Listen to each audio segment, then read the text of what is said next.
Okay, welcome everyone. We're just going to continue our regular council meeting and we are going to start with a delegation. The modular station facility, Sheila, and the second Eagles Junior Hockey Club. Sheila, did you want to take it away? Thank you, Mayor. I brought some of my friends here today. Welcome. If anybody has been to a hockey game, here are our guys this year. I thought maybe they could all stand up, say their name and where they're from, just so everybody knows how our hockey team actually is built. Sounds great. Let's start over on this end over here. Hi, I'm Tristan Bailey and I'm from Kelowna. I'm Ashley Gallagher and I'm from Calgary, Alberta. I'm Dave Bergeron, also from Calgary, Alberta. I'm Walker Overwater and I'm from Malta, Alberta. I'm Jackson Ronald and I'm from Calgary, Alberta. I'm Ashton Angle and I'm from Alberta. I'm Brian Nicholson, I'm from Kelowna. I am Jackson Maloney, I'm from Calgary, Alberta. I'm Dylan Concho, I'm from Kelowna, Alberta. I'm Tyson Anderson, I'm from Red Deer, Alberta. I'm Austin Jeffsky, I'm from Kelowna, BC. I'm Dave Methodist, I'm from Revelstoke. I'm Reed Langan, Calgary, Alberta. I'm Josh Misfeld, I'm from Edmonton, Alberta. Oh, that's even better. Now we're talking.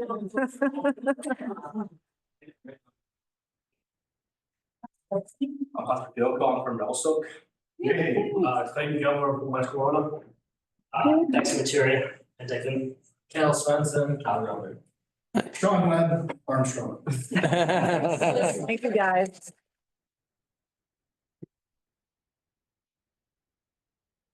And as you can see, we're all wearing a special jersey because this is our 30th year being in KIJHL. So pretty significant for the team.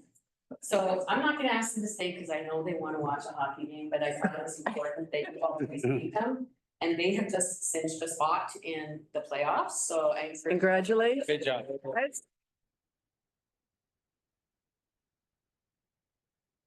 That it's very expensive to operate a team and to put them on a bus and mostly to feed them. So we have an online 50-50 going on right now, so I'd ask that you support the team and go online and buy a ticket. Nice. Already done. Thank you, guys. Good luck.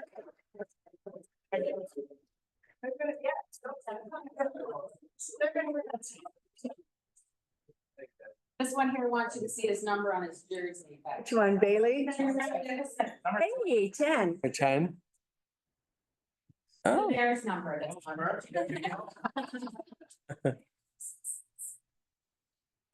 M on the back, and that was for Wayne March. Yeah, so they're commemorating. Oh, okay. And they'll all be auctioned off at the end of the year. Oh, nice. Okay. And for those of you who may not have known, at our alumni game this year, the KIJHL have created a new award for general managers in honor of Wayne March. So Wayne March is quite significant.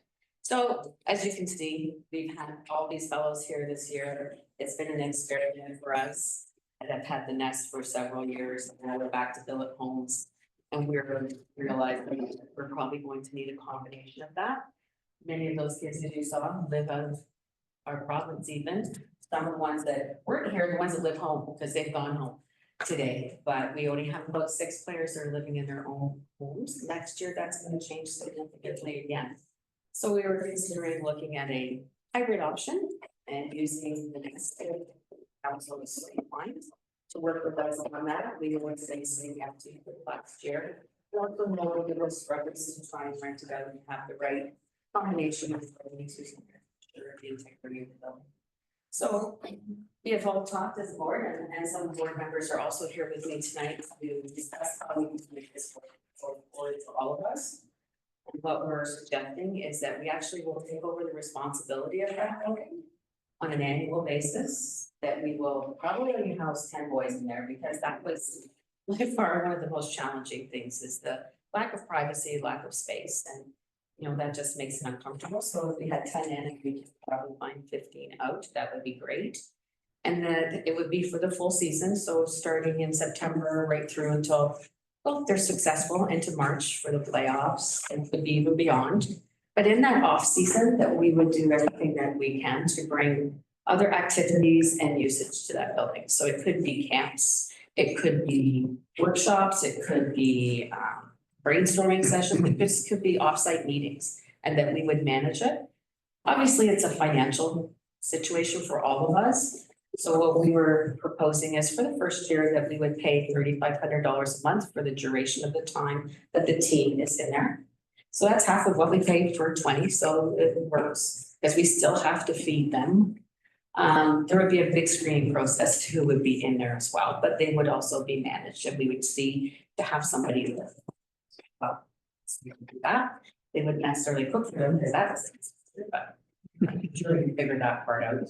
We know a couple of restaurant people.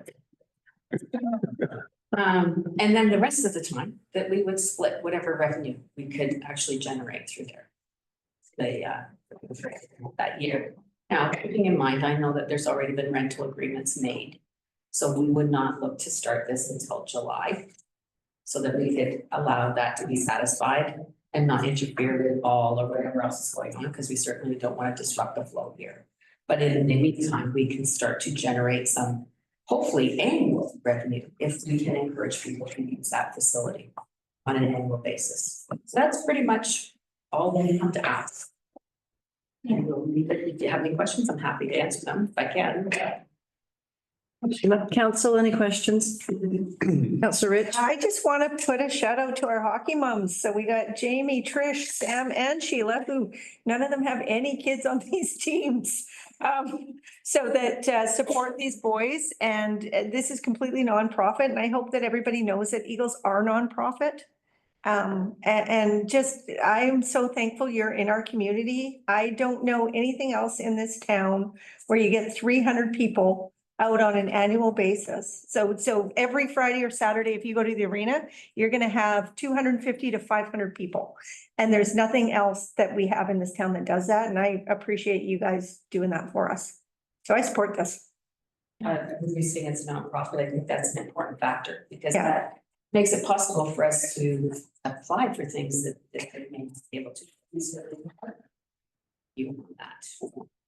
Councilor Bailey, then Councilor Bushel. Yeah, I certainly support this. We've struggled here at council to try to figure out, I think, what to do with this. It was originally designed for hockey, should stay with hockey. It's hard to keep things going in this town. I mean, you guys do a remarkable job of keeping the Eagles going. And ever since I've moved here, I've seen it grow, I would say. There's even more enthusiasm. And anything that we can do, you're certainly helping our bottom line here. And I think it also helps the club. So I consider this like a win-win.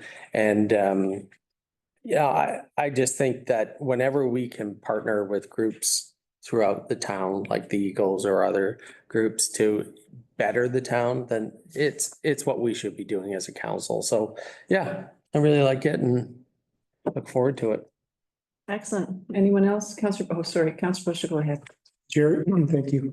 Yeah, Sheila, I really applaud you and your whole team, the girls, for what you guys are doing.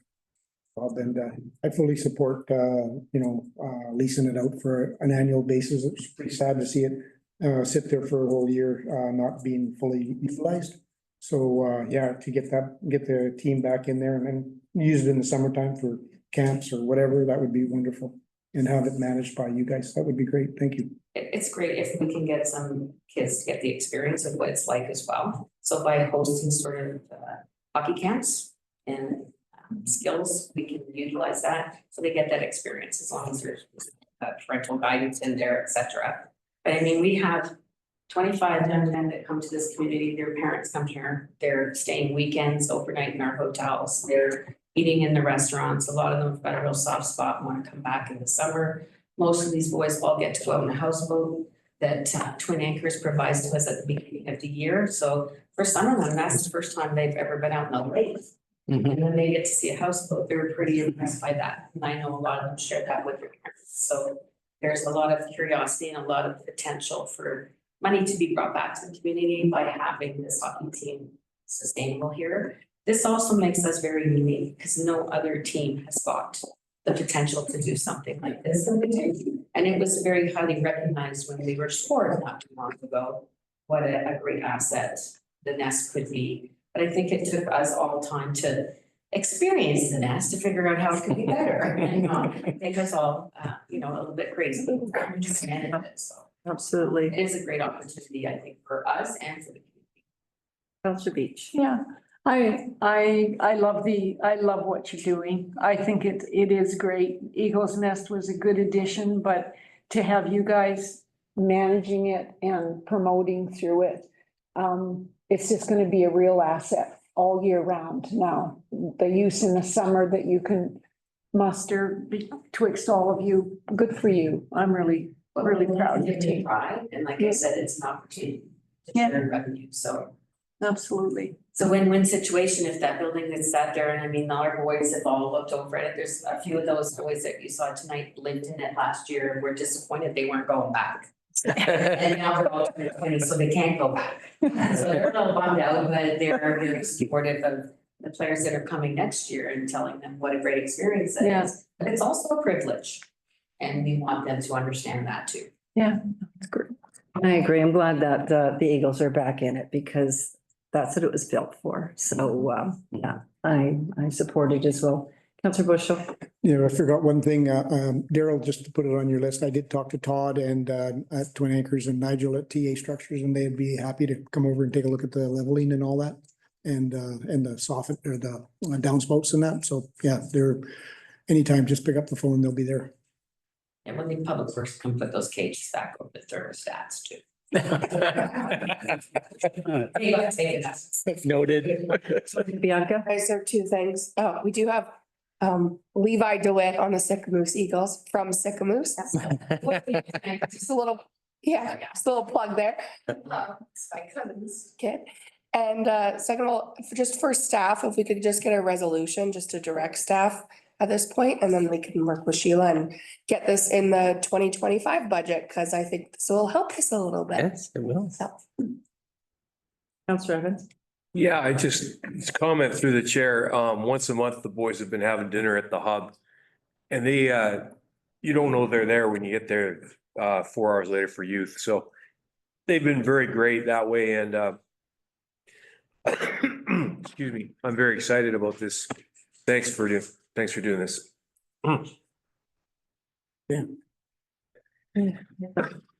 Bailey. So can I make a motion? Yes, you can. Yes, what would you like to direct staff to enter into the contract with the Eagles? Just to work on drafting a lease with the Eagles. Perfect, to work on drafting up a lease with the Eagles hockey team. Counselor Evans.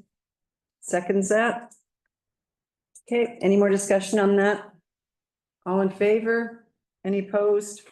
That's carried. There we go. Okay, thanks, Sheila. Ah. It's a nice here to start. It's an update, and we have Todd Kyle with. That's you. Okay. Good evening, everyone.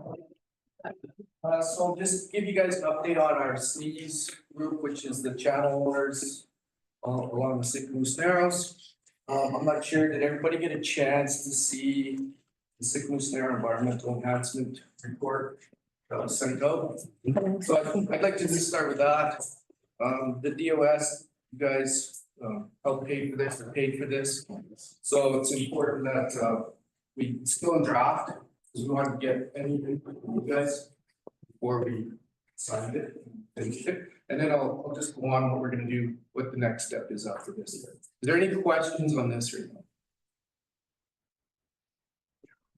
Okay, so this is really ground zero for us as a group, there's a society, and starting getting to where we need to get to. So this took Western Water quite a long time, so we gathered all the information, all the studies. We're talking about 35 years worth of studies. That's all been digitized now. It's all in one area. So it's from all the owners from everywhere. And according to, studies the district did and other people. So we have that now. So now the next stage is we have to hire a water resource engineer or company. And what they're gonna do is they're gonna take all of this and see and filter it. So they'll see, you know, is the hydrotechnical still good? Do we have to do more? What's the strategies that was used with the government in previous applications?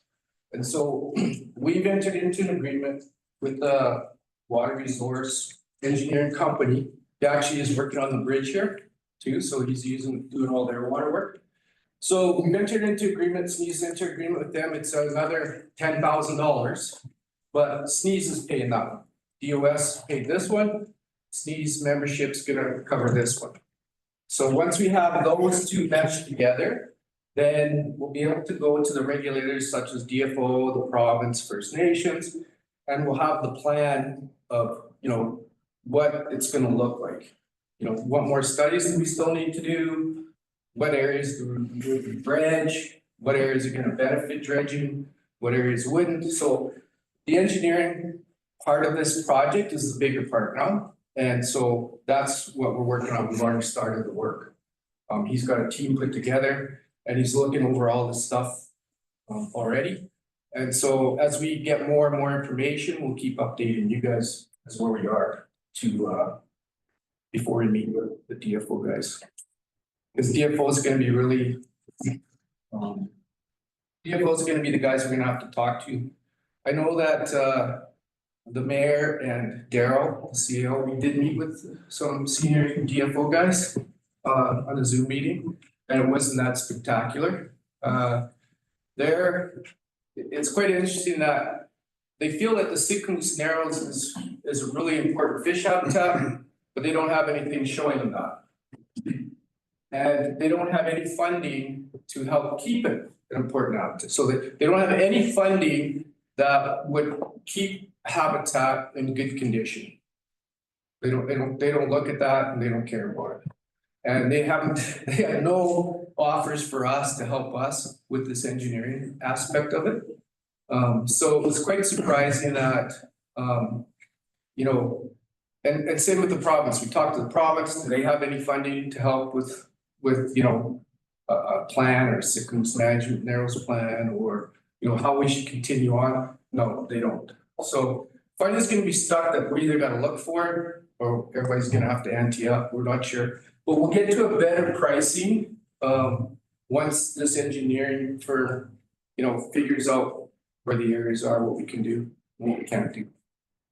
What I found kind of funny is that the Fraser River, where all our water goes and all the fish come up and the fish go back, they start dredging mid-June and they don't quit till February. That's when they start dredging. And they dredge 2 million cubic meters a year out of there, which is like 5,400,000 tons of material every year. Like, it's not, we can't even pick a rock out of there.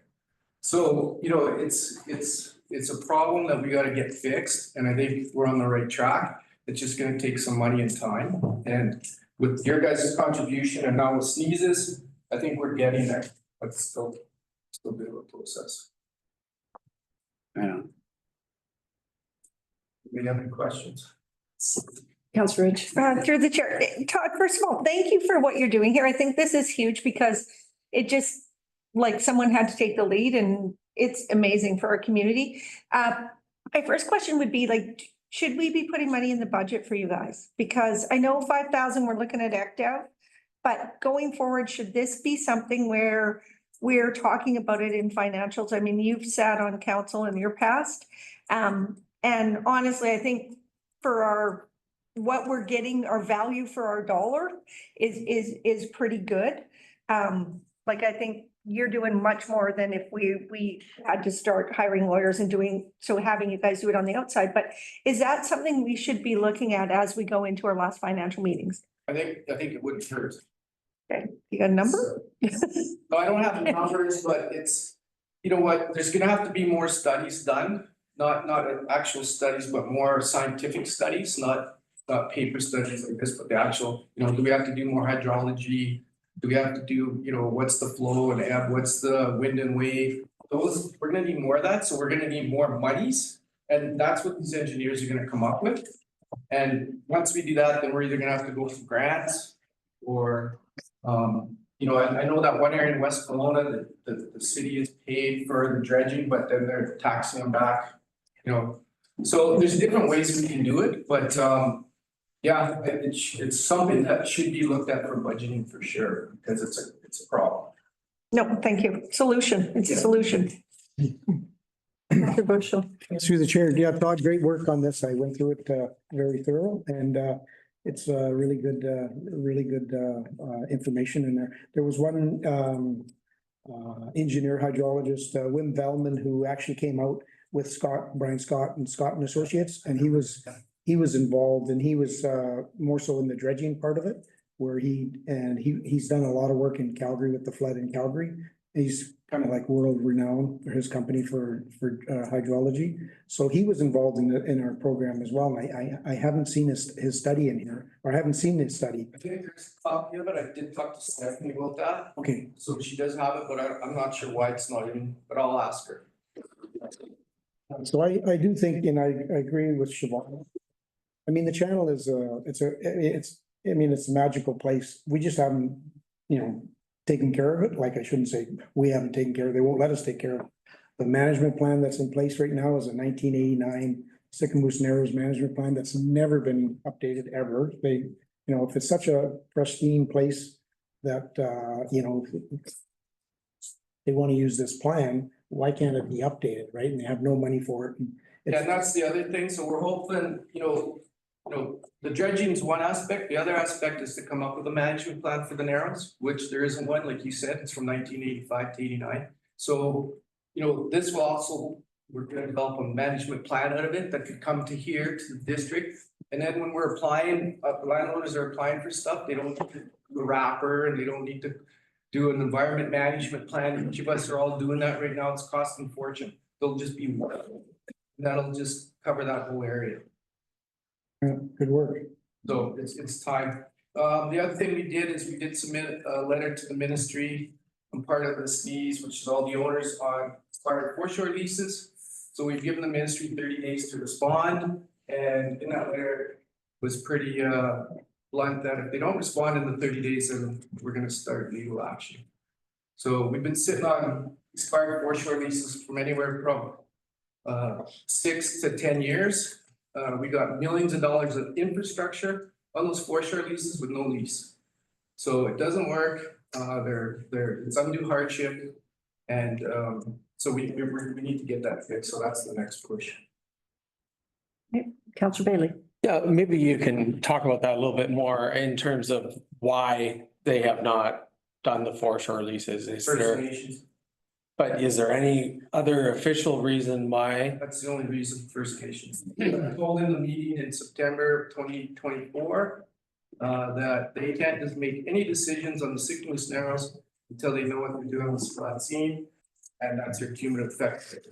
Now, when we were there, I phoned around and got people who do cumulative effect studies. It's an 8 to 12 month process. Well, they're on over 20 months and they're saying it's gonna be another 12 to 15, they don't know.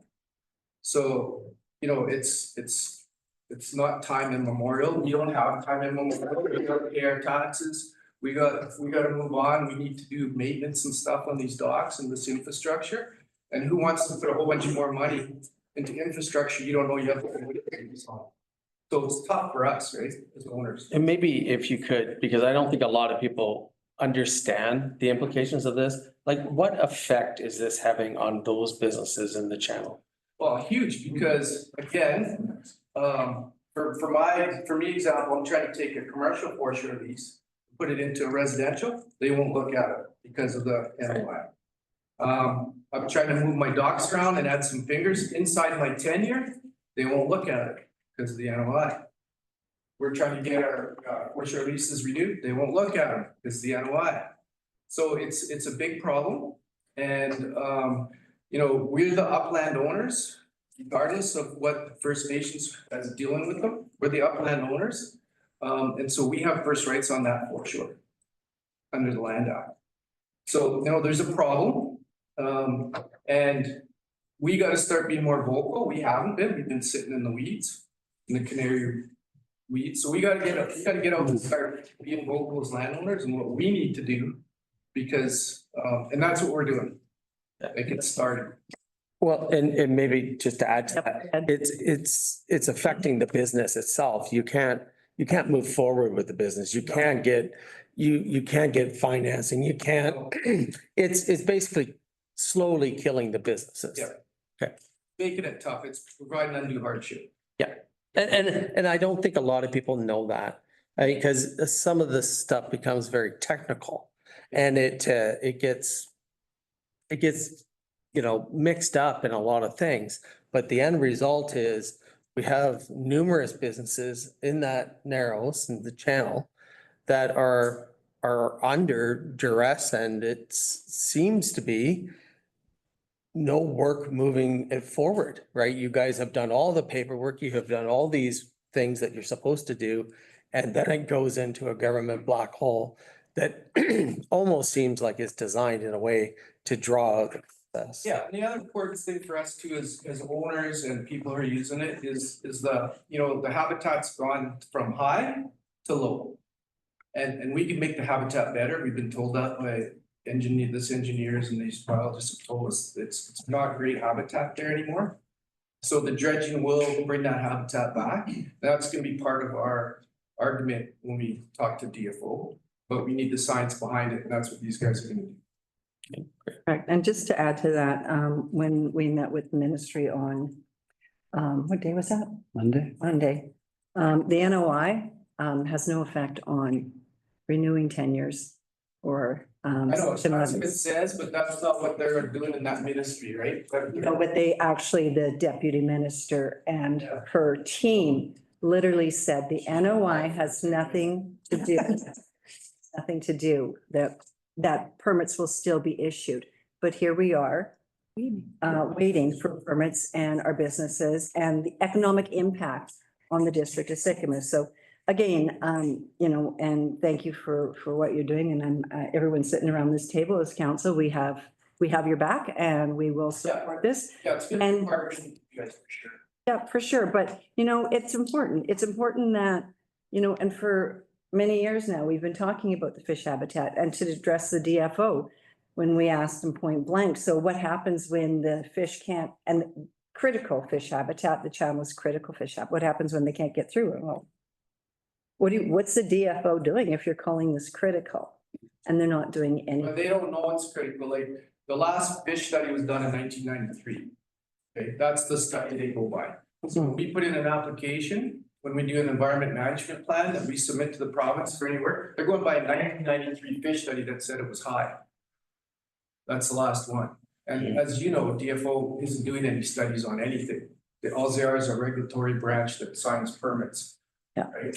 And they want you to provide the studies to say what you're doing. But They don't have any goal of keeping any habitat good. They have no monies, there's no. But at the end of the day, dredging for our community is so beneficial, not only for fish habitat, but for flood mitigation. Yeah. As well as safe navigation for our boats and, you know, just the safety of everyone in the channel. So, yeah, there's a lot here. So, yeah. Anyone else have any questions for Todd? Just keep on 1 foot in front of you. Thank you very much for all you do. Time. Okay, thank you.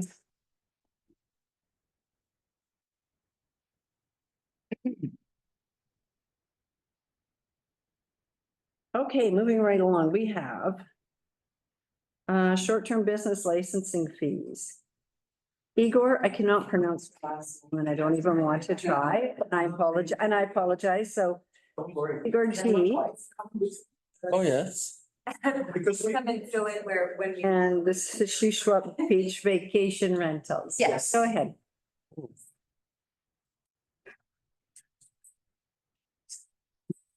First, thank you for hearing what we have to say.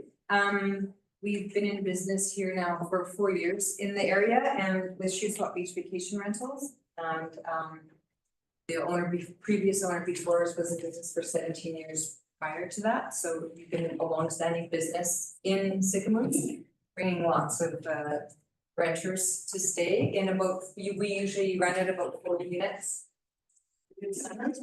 We are here today to ask, or to talk about the increase that we've heard about. We didn't hear, nobody notified of us of this, thing, but we were, contacted by some of our owners who had heard it in the news. So, we are coming here to speak for them, I guess, mostly. Because, the new, the proposed new fee for business license is jumping quite significantly from $265, we think, to the proposed $500 is what we've heard. That's almost 100% increase. And some of our, well, all of our owners are a little bit taken aback by the increase, why it is so much. And there are some reasons why we would like to ask maybe why this, of course, it's probably administrative costs is what we're thinking. They would like to know why the increase, I guess, is one of the things they're asking for. But what we're thinking is this would be a new cost to them. They were already hit with a new cost last year.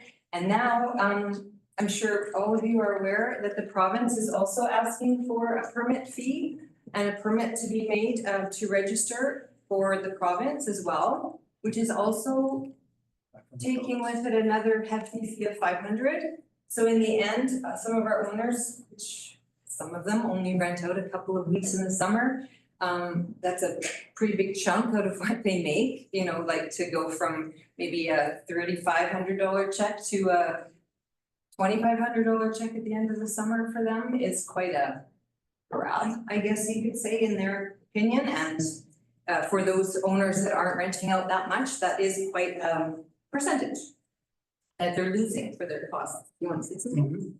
The point is for us, Judge, as well, that our owners are asking for clarification. Why do they have to register it with the town, pay PSD 1% more, what goes straight to the provincial government, pay the business license and register it over us, with the provincial government as well, because we are sending every year an updated list of our units to the PSD department. So they are like totally confused now. Why is that coming on them? Again, they understand that certain areas, like what the BC government is, or provincial government is actually using as a reason to get free accommodation in the wintertime, have long-term rentals and everything going. We understand that totally, but that doesn't hit Sycamores. We have so much empty units in the wintertime, we cannot fill them up. We don't have winter rentals that much. That occasionally snowmobile renters who are coming, they come December, maybe like mid of December, and they leave in March again. So, and they stay maybe a weekend or a week. We are trying now to push that business a little bit more to offer to skiers and to cross-country skiers. Sorry, my English is a little bit, I'm nervous when I talk in a different language. I could try it in German, but Challenge us. And we are trying to advertise more international. We are trying to get more people here because we are comparing and telling winter renters and tourists, it is cheaper to come to us than to stay in Revelstoke. Even you have a travel of 45 minutes, your accommodation is gonna be maybe 40 to 50% cheaper. Having said that, a lot of things that have been built on the lake are not built for winter. We've got 4-inch walls at, 6-inch walls. we have 4-inch walls at White Pines Resort, 6-inch walls at White Pines Estates. Nowadays, people don't build walls that thin anymore, especially for the winter time. So those things, I mean, owners can't rent them out in the winter time because the heating costs are ridiculous, especially in those places. Same thing happens at, okay, that's further down the lake at Hummingbird. The condos are a little bit better suited for over the winter time.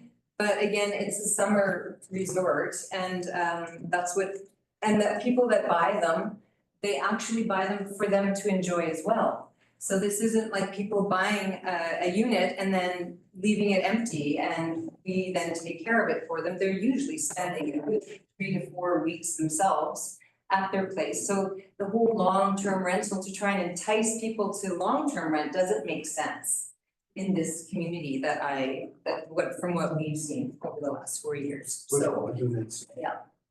And our proposal would have just been, like, if we could, maybe because we talked already, like, today already to the provincial province again in Victoria with the PST department. And they kind of agreed with us verbally, but by law, we are forced to tell our owners that they have to register with the provincial BC registration for short terms. But she said, at the same time, Sycamus is a very special location and has not these usual problems like other towns like Kelowna, Vernon, Chilliwack, Abbotsford, she named Revelstock, that she mentioned. It's not 100%, we talked already to Nicole about that.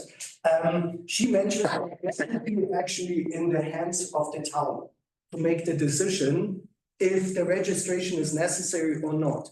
So I don't know how far we can support as a town or that town to go to the provincial and to case our case again. And ask them if that belongs to us, because they compare us with Revelstock. We are not Revelstock.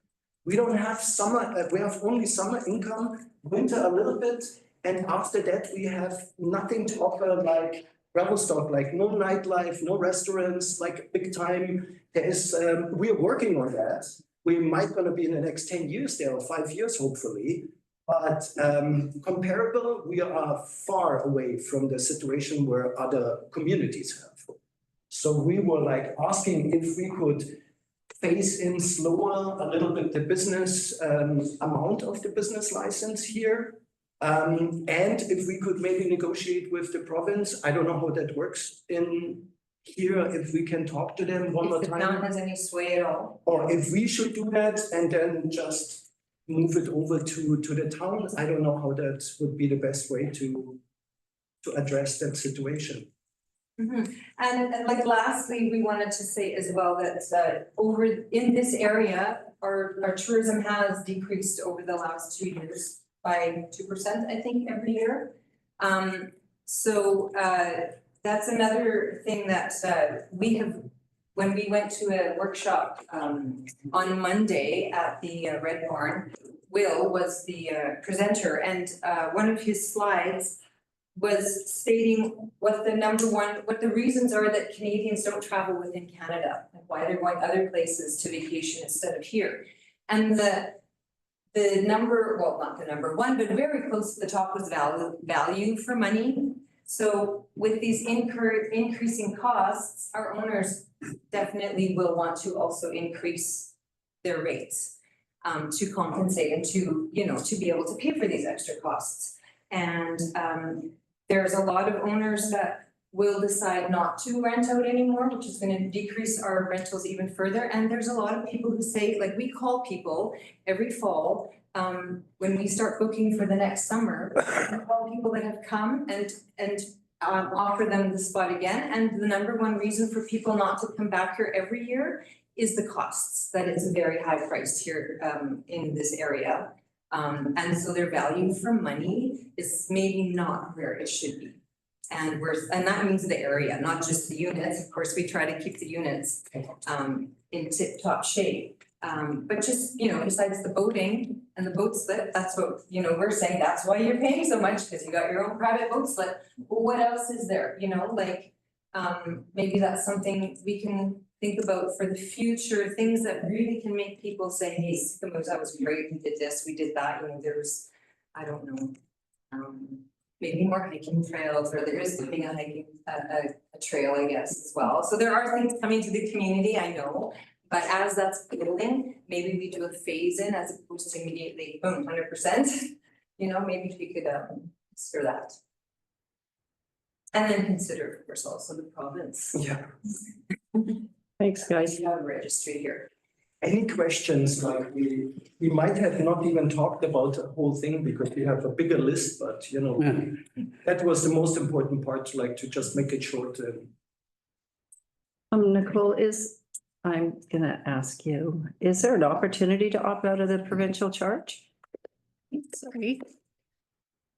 To the chair, thanks for asking, and thanks Igor and Candace. It's always nice working with you. No, that's a surprise to me, and we haven't been approached either by the province to let us know that we have any opportunity to not be a part of the mandatory registration with the province, but it's nothing stopping us from asking them and approaching them to find out what our options are. Yeah, we're open to looking into that. And then if I could just maybe clarify too, to date, Sicamous has not reported any short-term rentals to the province. It's always been optional. This is the first time that there is some mandatory registration required by the province, not us. So we're still not required to do any sort of reporting on that side. So I'm just to follow up to that.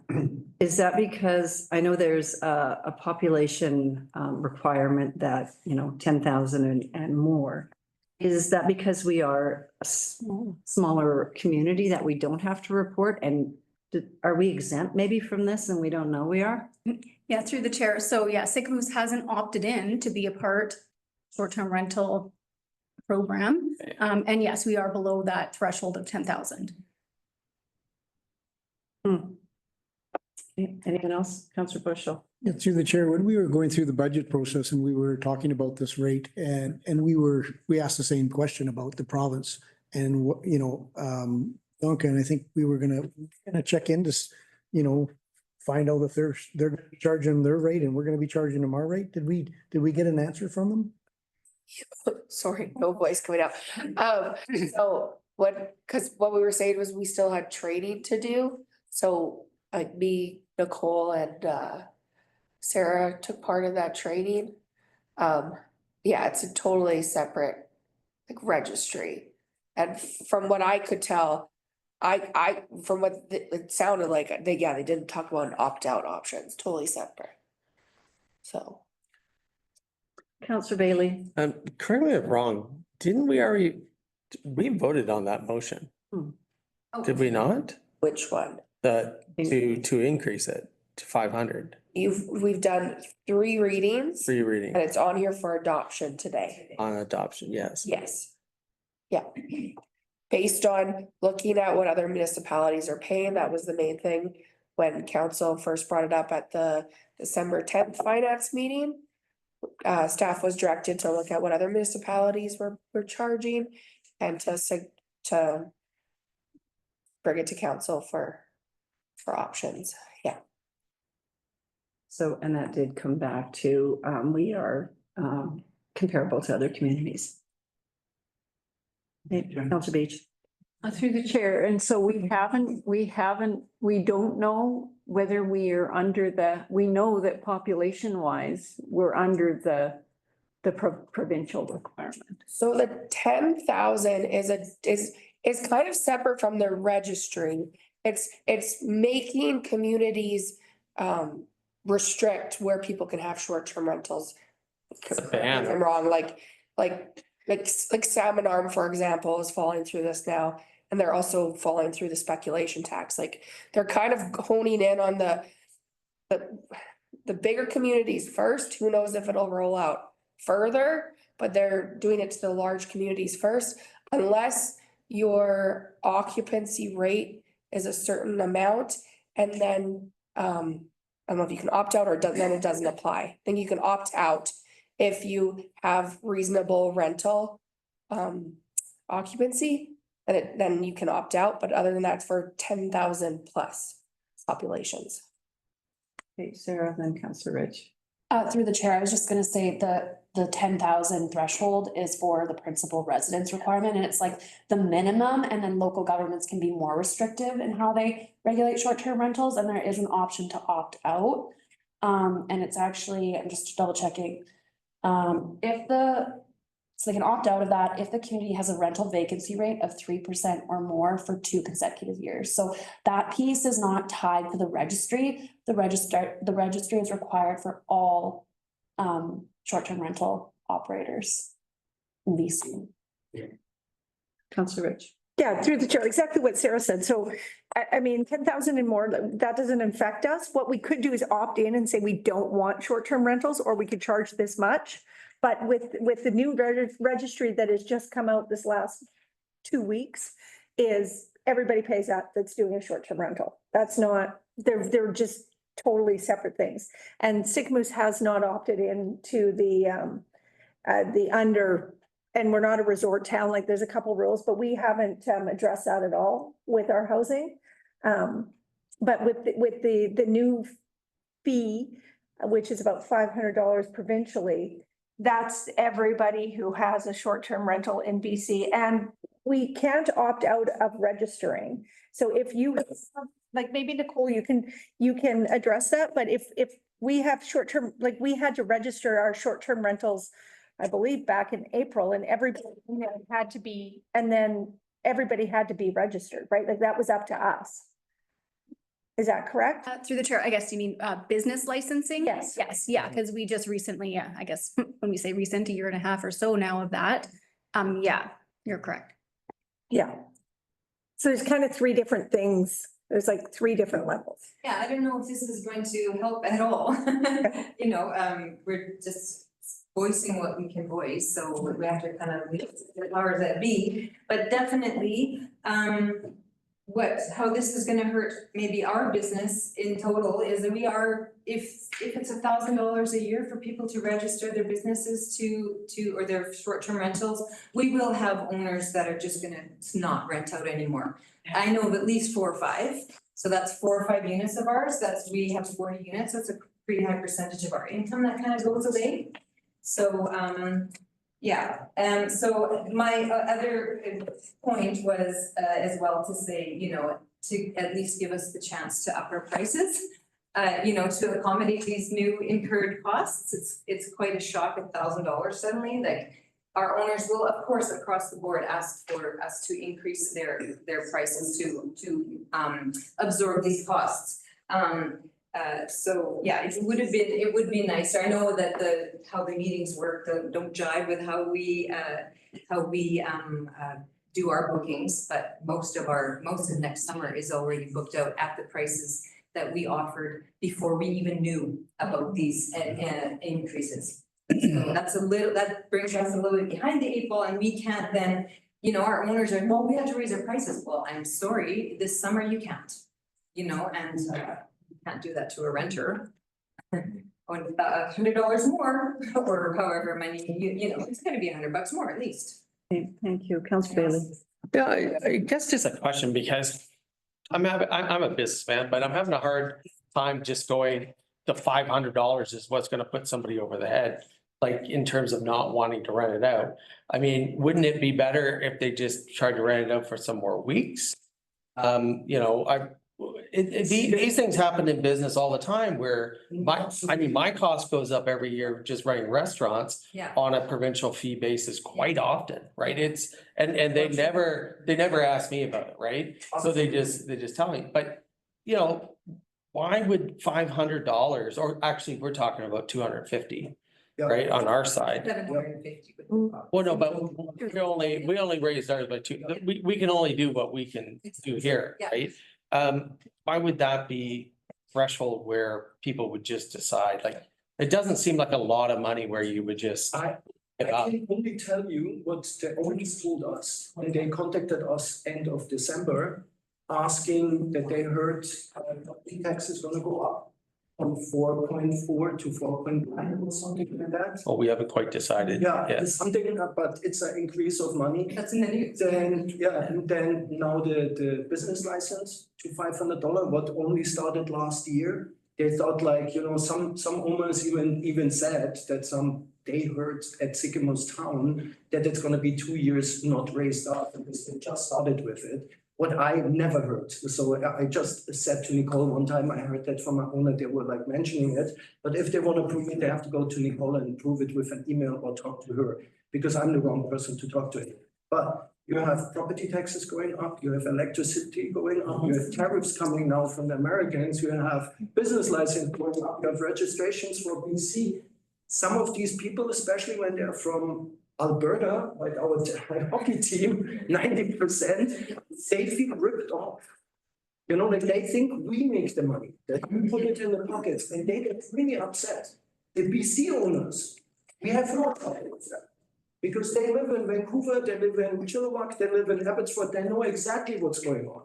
But you go to Calgary, or you go to Edmonton, or Redleaf, or Red Deer, where they're coming from, they don't have that. It slowly starts at their provinces now too, because they have the registration coming there too. They're now complaining, like last week I got 3 phone calls again complaining that it starts there too. But BC is the driver. They see it coming here because they have to pay. They have not, that's not their own, like the first accommodation where they live. So the second one is always a little bit more expensive. I mean, they all have money. They wouldn't have had the units. I know exactly what you mean. I would not, you know, if I make 20 grand, $500 are not hurting. But they're not. Yeah, some of them don't make. That's maybe one owner of all of our owners that makes that much over the summer. Yeah. Because most people are making around 5, 6, maybe 8,000. Between 3 and 5. Yeah. That's the average. So that's a pretty big percentage then for them. Councillor Rich, and we're gonna have to, Yeah. wrap this up. Sorry, we're not taking questions from the gallery till the end, okay? You can have input at the very end. Councillor Rich. And through the chair this year, through the BC government, if your folks register by February 20th, 50% off that first 500. And if they, I think it's mid-March, I can't remember the dates, then it's 25%. So if you can maybe speak to them about registering that they're only gonna pay $250 instead of the 500. Of course, next year, then that will be at 500. But I mean, the government is slowly phasing it in. So there are, yeah, I mean, I would really encourage your folks to take advantage of that they've got 2 weeks to get on that, and that'll save them. Because for us, it's $235, right? Like for Sycamoose, it's going up. And what is a rental night in Sycamoose? What is your average rental night? Between 1,800 and 3,000. A week. A week, but We only only rent. from July to end of August. Yeah, Right. Okay, thank you. And this will also give you time to increase your rates over. exactly. Exactly. Okay, any other questions? Councillor Beach, I just wanna, Thank you for bringing the information to us. Oh, thanks, Pam. You're absolutely welcome. thank you guys very much for sharing with us, okay?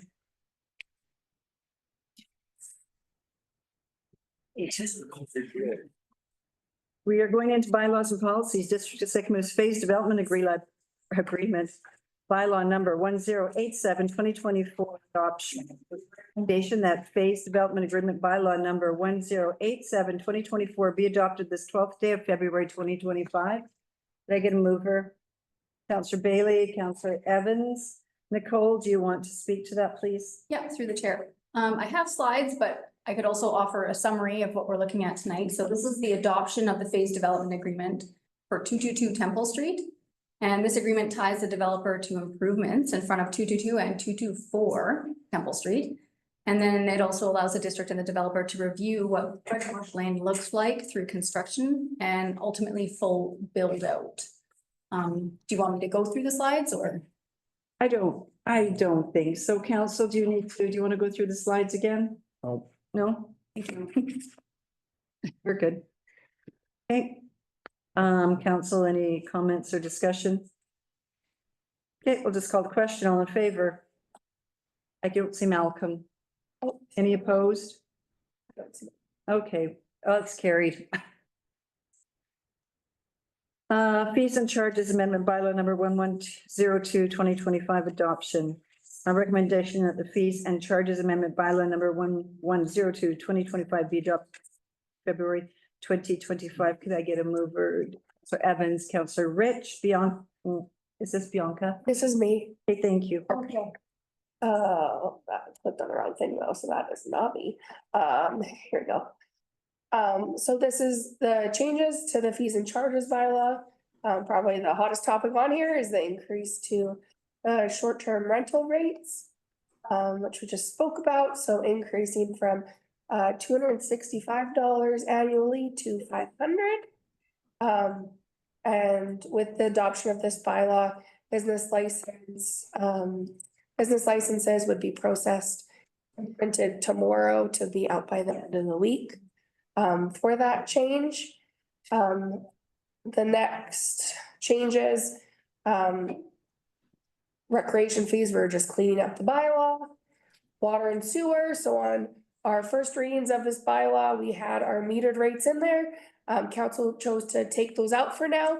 Those are for all of our metered users, and we'll finalize that during our final budget discussions on what those rate increases look like. So right now, just on the bylaw is cleaning up our water on off fees, increasing fees a little bit there, changing connection charges to a cost plus instead of a fixed charge to better capture the costs and put those more on the developers and builders. The rates removed, flat rates, increasing those. To be in line with, so these are people without meters, to bring it up to an amount closer to if that person was metered, it's about 3 times what we would think of a average user.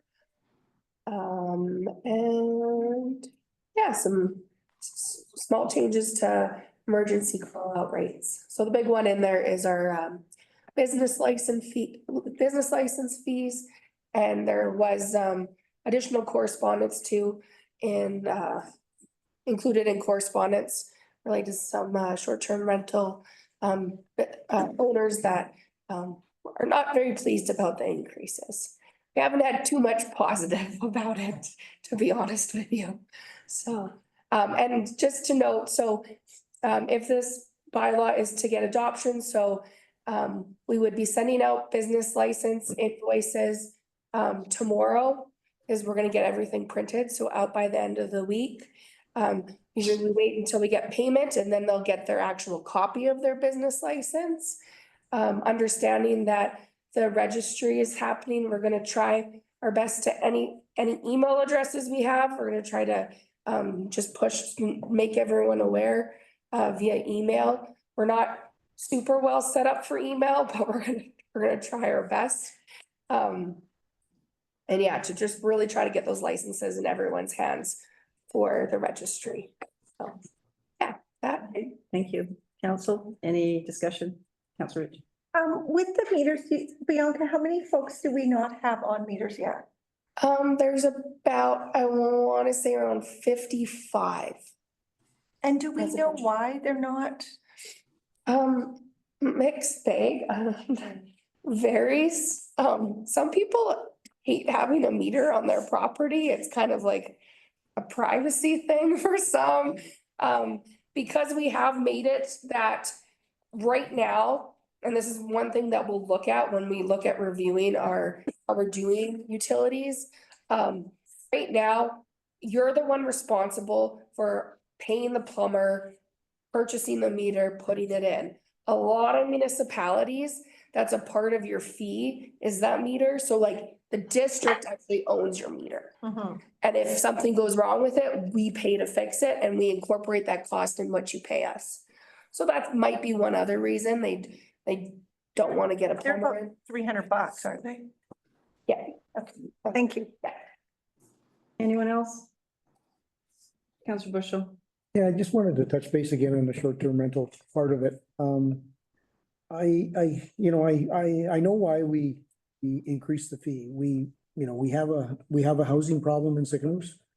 It's not that we don't like short-term rentals. We promote short-term rentals we got the hotels on side and we ended up registering to become an MRDT town so we could collect the tax.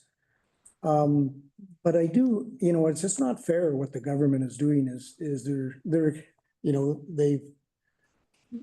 they've created this big problem where we started with the fee. Now they're charging a fee. Now we're not even sure if they're paying double PST, which is probably going on that we don't know about. But I just don't think it's fair that the folks, now that I think about this, that the folks actually, and you know, they've marketed, they've rented the places out, people have paid.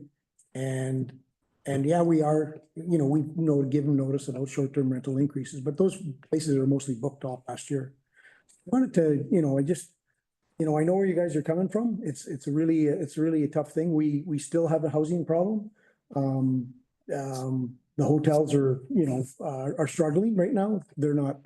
It's not a level, still not a level playing field for them. You know, they have, you know, commercial insurance, they have, you know, illuminated exit signs, they have all that stuff they gotta have.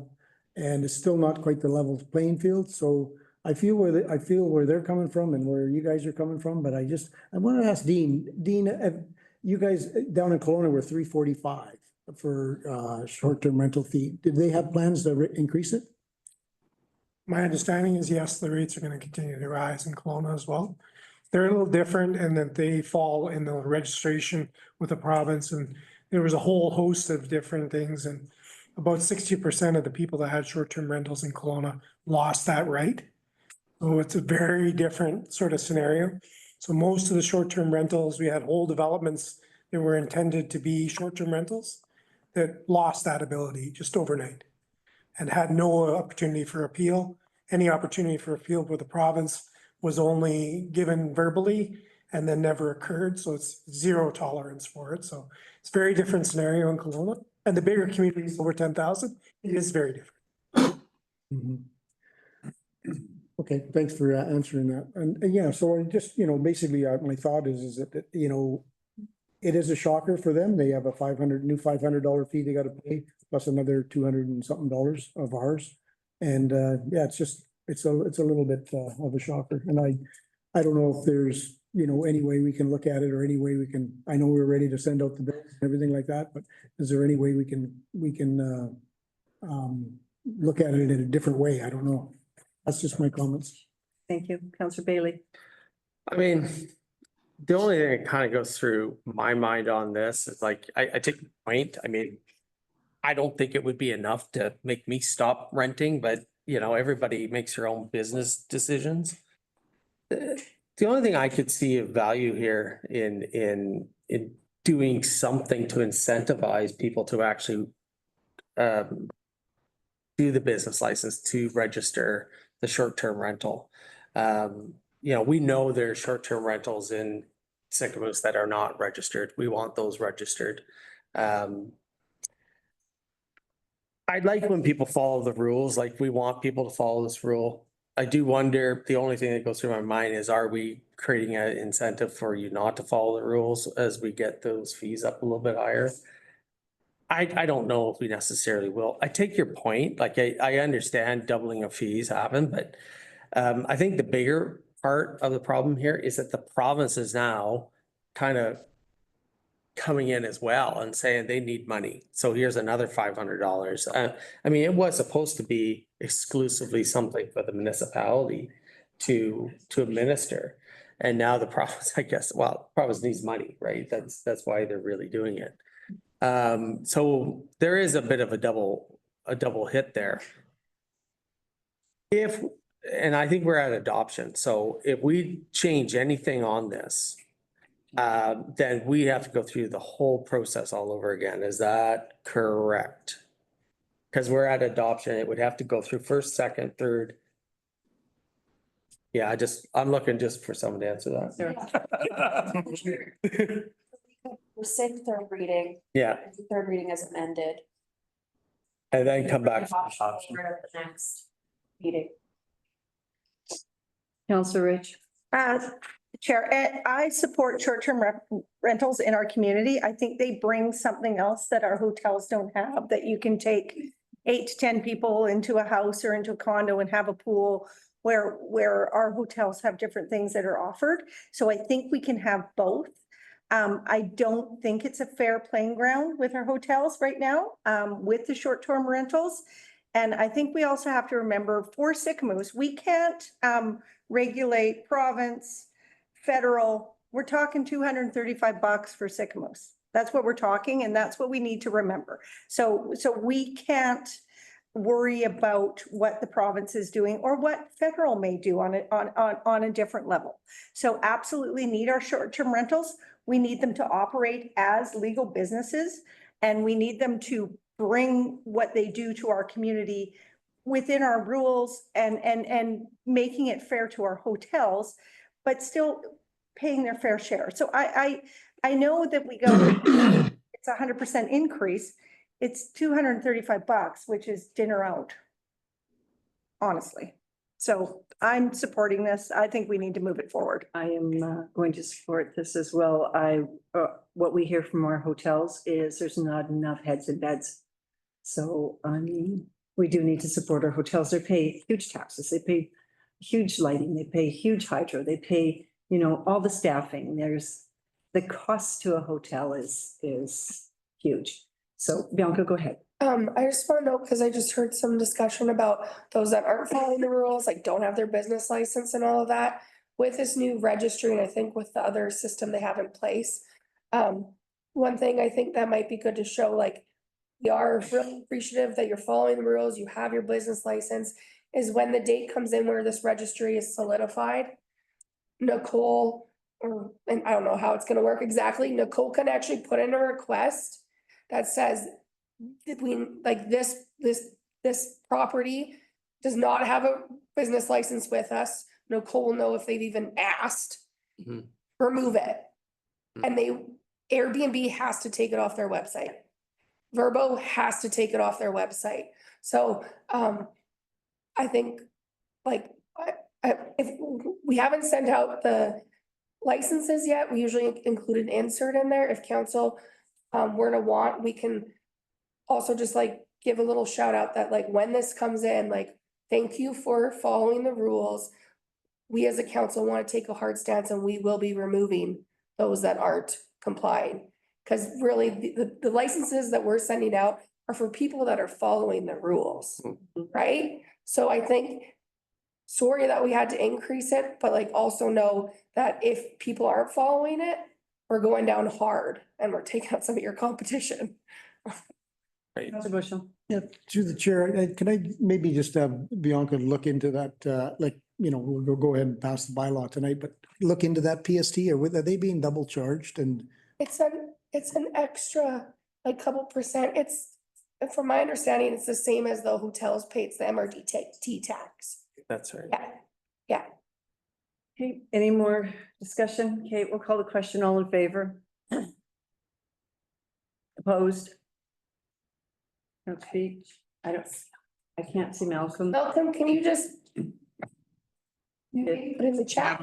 I can't enable my video. The host has disabled my video.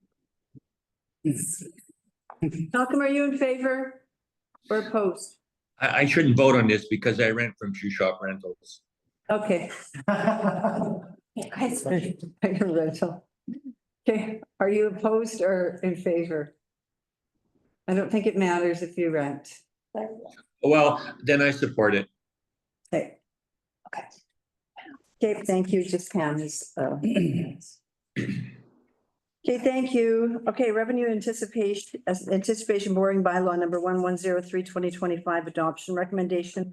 Revenue anticipation borrowing bylaw number 1103/2025 be adopted this 12th day of February 2025. Could I get a mover?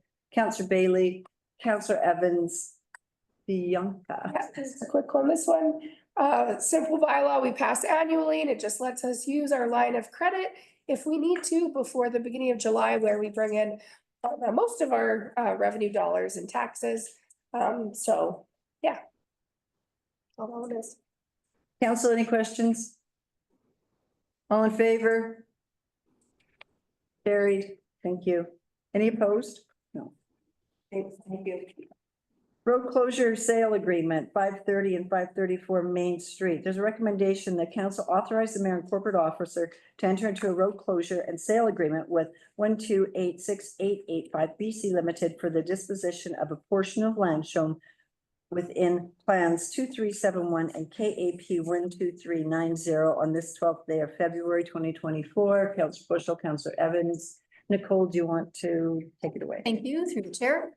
Okay, so we don't have these too often. What we're presenting tonight is a road closure and sale agreement for 530 and 534 Main Street. And just as a recap, I think we all know that development permits have been issued to these properties for the checkpoint development. And today we're looking at a road closure and sale agreement for a portion of dedicated road in front of the development. This agreement, and I'll walk through it a bit, establishes what we are proposing to close, who is paying for what and how much. And then later, not tonight, there'll be road closure and disposition bylaws coming. Another reminder, so these properties had 3 existing agreements with the district, the offsite roadworks, landscaping, and then we had the road / right-of-way access and servicing agreement. And in the development permit that was issued for 534 Main Street, part of the resolution was for staff to come to a resolution regarding the road and right-of-way access and servicing agreement. And so 3 options were proposed to the developer. Again, this is a reminder. One was to amend their site plan to have traffic drive straight through the property. Another was to amend the existing agreement to have stronger language in favor of the district, should the district hold the agreement. And then another was to close and consolidate the road dedication in front of the development. And when those options were proposed to the developer, they chose the last option, and that's what we're pursuing today. These are some maps of the proposed road closure area. Okay, so the road closure and sale agreement itself, it's something that we're doing first. It's the binding agreement. And the reason that we're doing the binding agreement first is that it outlines who's responsible, mainly for what costs. And in the agreement, it's been drafted by the district's legal counsel and the developer's legal counsel, and all costs are the responsibility of the purchaser. So the district isn't going to pay for anything as part of this road closure and sale agreement. Some terms and conditions just to go over. There's a deposit required. So if council endorses the agreement tonight, I believe they're required within 3 days to pay a deposit, and that deposit amount is $10,000.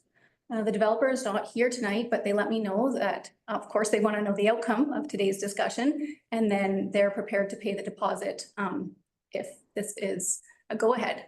The purchase price, as a reminder again, is $100,000. So what we're saying is that area outlined in red, once it's surveyed and we find out what that looks like, the price is $100,000. The developer, as part of this agreement, is also responsible to do a road closure plan, which is a survey, consolidation plan. So they're going to take that road and consolidate it with 530 and 534 into one gigantic property. And then there are some utility stat right-of-ways required. So I know operations requires one, maybe for a little bit of sewer water on the east end. And we've heard back from BC Hydro, they'll require a stat right-of-way, and that's been all included in the agreement. Some key dates. So what we're looking at is on or before June 2nd is when we're anticipating the adoption of the road closure bylaw.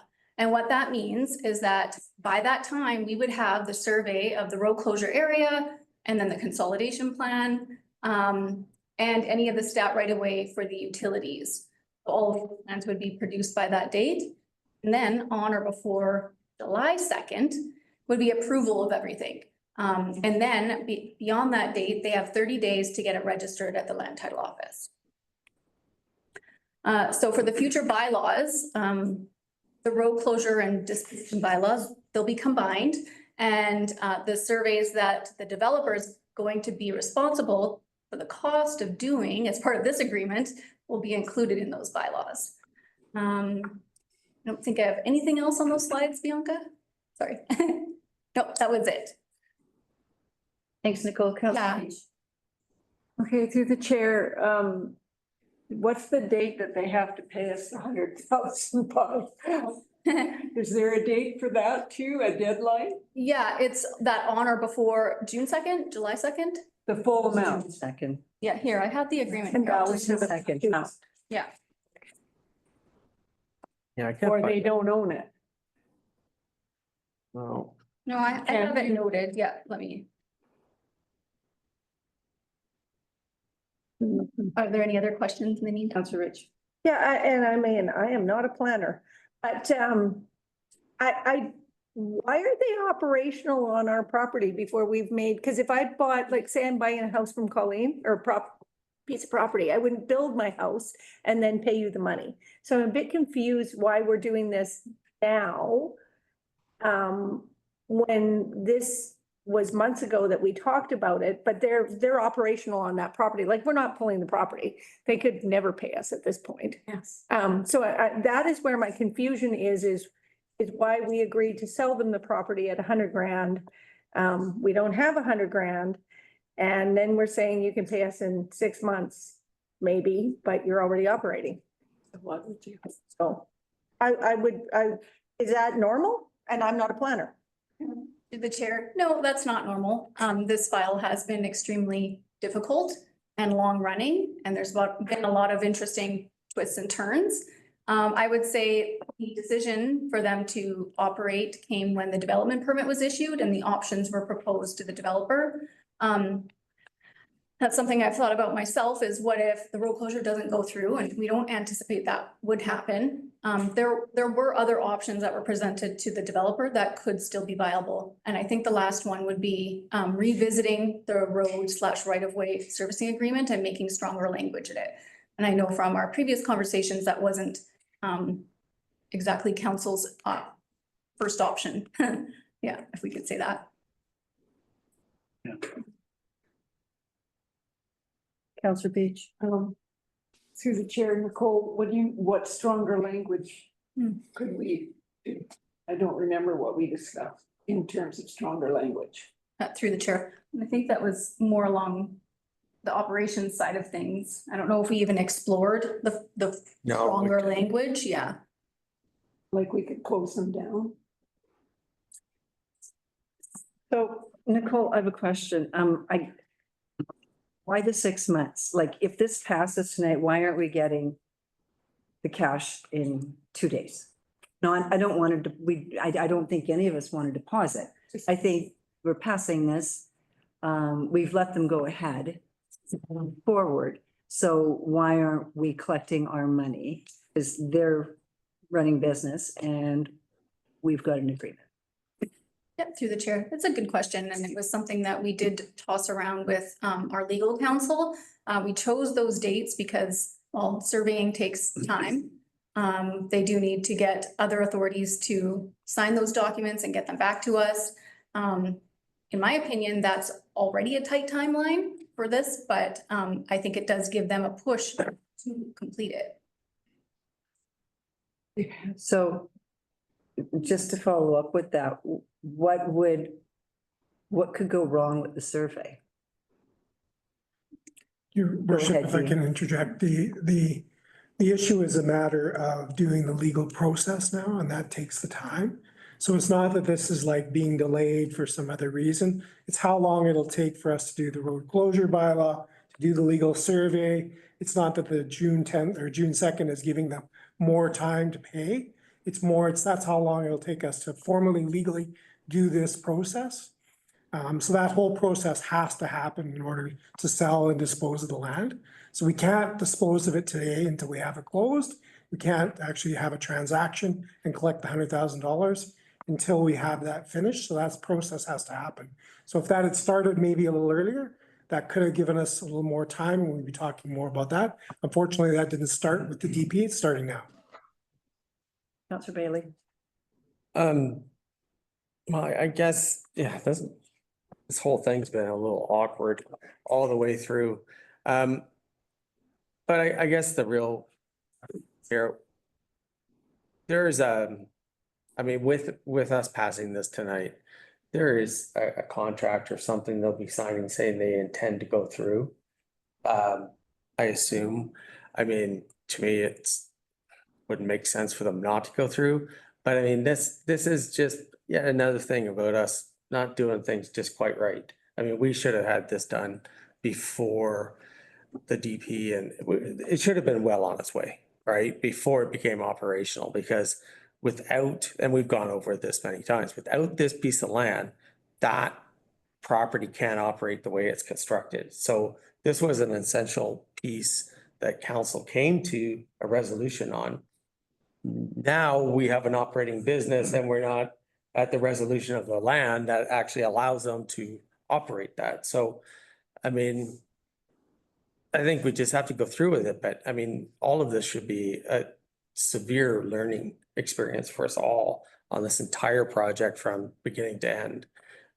There probably should be just a big review of this, I would say, going back. Whether we do that internally or not, but I would certainly like to see us take a look at this and what our process is, because we really haven't hit it properly all the way through at all. So On a positive note for what's being proposed, this will add to the taxable land base for this lot. So there is a positive for the district beyond just the 100,000. You're taking a piece of road right away, it's not being utilized for road right away, and putting it back into your tax base. So there is a benefit to that portion of it. It'll be ongoing. So yes, the development's gone forward without having this done. Ideally, it would have been good to have it done. Hopefully in the future, we can look at those kinds of components so that that happens maybe a little earlier in the process. Certainly that's an option for the future, but this is going to return land to your tax base, which is a positive for the community in the long run. Councilor Rich, did you have something? Through the chair, I just think this development from beginning to end has been a complete nightmare. And I'll say that straight out. And I think it absolutely needs an investigation. Like, I think we need to look at it at a whole different level. And this is just that next step. And that's not staff, that's just, and this goes back to 2018 when it started. And I'm putting that on record. It is one conundrum to the next of messiness. And we need to look why it's happened this way, because it's not good. Dean, I'm gonna ask you this question. If on June the 2nd, they do not scratch check for 100K, can we shut that down? It's still our property. Worship, we would look at what options we could work with them on. They would forfeit their deposit on the monies and would have to amend their project and their development on site and amend their DP to reflect what they do own. So they would have to alter their site, and we could request that our property be cleared. Okay, that's okay. That's fair. All I needed to know. Councilor Beach. What I just want to make sure that I understood that if that would have to be shut when it was surveyed anyway, so that they would be cut off from car access. They wouldn't have, they could remain open at that time, right? But didn't we say that it had to be closed and surveyed? That's that piece if we went ahead and did it. But I like your answer, Dean. It's something that we can do to recover something. Okay. Anyone else? Councilor Bushel. I'd just say also that they're not finished. They still have future development site. Yeah. Back there that I hope they clean up. And they're not finished. Well, it's like, yeah, I guess. I mean, that whole property is zoned. I mean, it's a hash mark that says future development park, right? That's, yeah, anyways, that's another weird thing, but I mean, thank you for that, Dean. I think that is the remedy of council, and I think that makes sense. That if this doesn't close, then we will proceed on other things. And I mean, it's very clear that this land is essential for them to operate the way that is constructed. Otherwise, they don't have the setback. So I think this will go through. I mean, why it would, I couldn't imagine it not. I mean, it would be nonsensical. Okay, all right. Anyone else? Okay, let's call the question. All in favor? Opposed? Carried. Thank you. Malcolm, he's in favor. Yes, I voted in favor. Thank you. Temporary extension of lease area application 420 Main Street. There's a recommendation that the district Sycamoose allows the liquor and cannabis regulation branch to proceed with authorizing a temporary extension of licensed area application to facilitate a special event located at 420 Main Street. Can I get a mover? Councilor Bushel, Councilor Beach. Nicole, To the chair, I just have a couple slides on this one. And yep, you're correct. It's a temporary extension of their existing liquor license. And what that means is they're looking to expand into the parking lot for a one-day event on June 30th. But that's Candidate party. okay, as a reminder, it was last year, I guess, they had amended their hours to do 9 AM to 1:30 AM. They opened a little bit earlier for those brunch hours, so that's their current hours, 7 days a week, and that's specific to the pub side there. So they'll have the same hours, and then like I mentioned, they're gonna extend the liquor area into the parking lot for what they call a parking lot party with live bands. And one-day event, June 30th. So we had some suggested comments to the liquor branch on behalf of staff. They might require an exemption application to the good neighbor bylaw. Right now, in the staff report, our good neighbor bylaw doesn't specifically give quiet hours. It generally talks about not being a nuisance. So it just really depends on what their event looks like. They might require that exemption and they're able to apply to the district. The bylaw administrator takes a look at that. And then when speaking with the rec department, a special event permit is not required for this event. And then after today's discussion, we can include any kind of other comments we want to the liquor branch. And just a note on the process. So when I passed this over to Sarah, she had noted that the authority to comment on temporary expansion licenses like this can be delegated to staff, but it hasn't been in Sycamoose. So that's why we're coming to you tonight for these comments. And some options for council, if you're interested, is that council can opt to not receive these notifications from the liquor branch if we're feeling like we don't want to see these. And we can put some policy and guidance around that, or the decision to comment can be delegated down to staff. That's all I had on this one. Council, any questions? Councillor Bailey. No, I support this, but I do think these should come to council. Cause you never know. But I mean, I think they had this party last year, which is, I think, really well attended, and it's Canada Day. It's fine. A. Okay. All right, let's call the question. All in favor? And that's carried. Thank you. Okay, we're gonna go into 2025 SILGA resolutions. Sarah? Through the chair, so there was gonna be discussion around these at committee of the whole, but we ran out of time. And so I just recommend that maybe there be some discussion around the individual resolutions, so we can rework the wording if need be. Why don't I read the resolution? Okay. And then council can Pretty long. or tweak it. Okay. Okay, recommendation. The council submit the following resolutions to Southern Ontario Local Government Association. I get a mover? Official Evans. Yeah, I'm gonna, all of it, right? This is for all of it. For the whole thing, yeah. Okay. Okay, all right. This is compensation for road rescue services.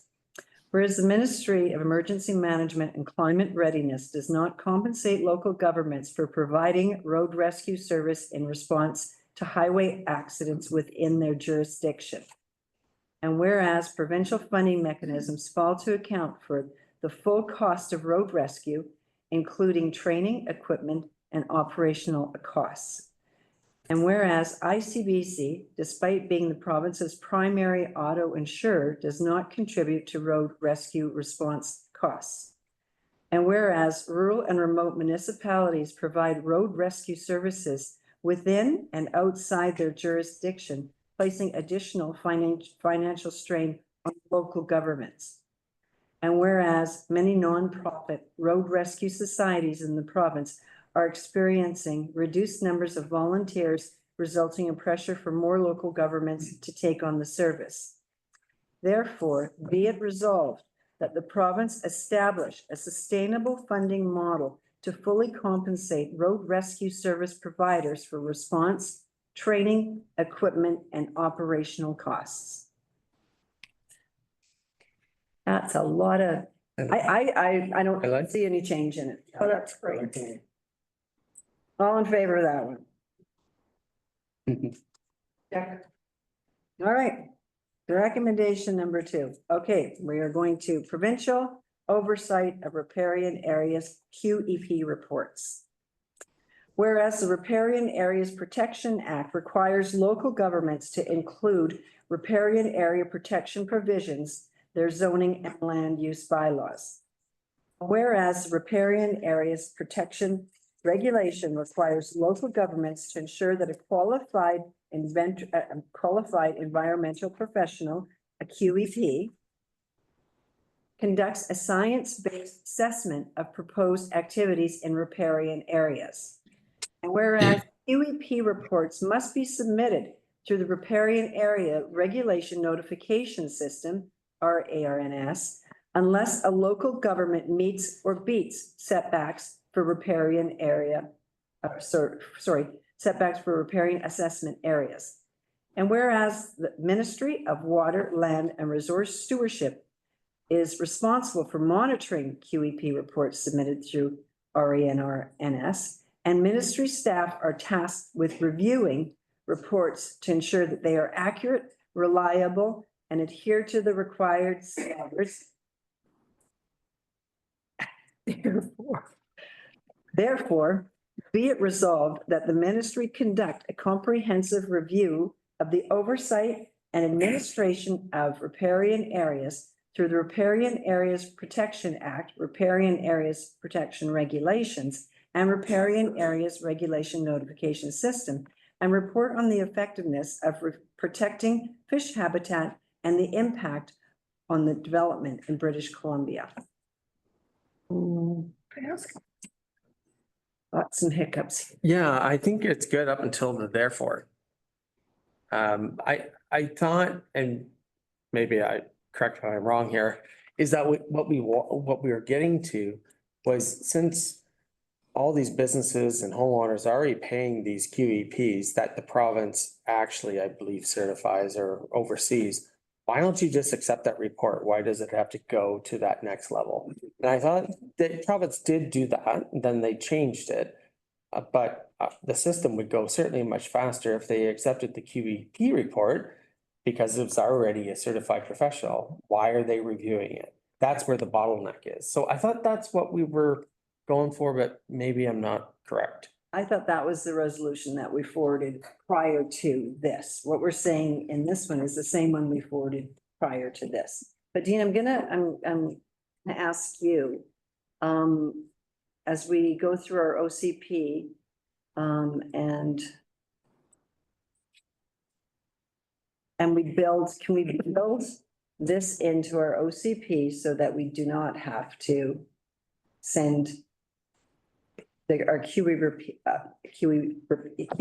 report to the province if it's already in our OCP?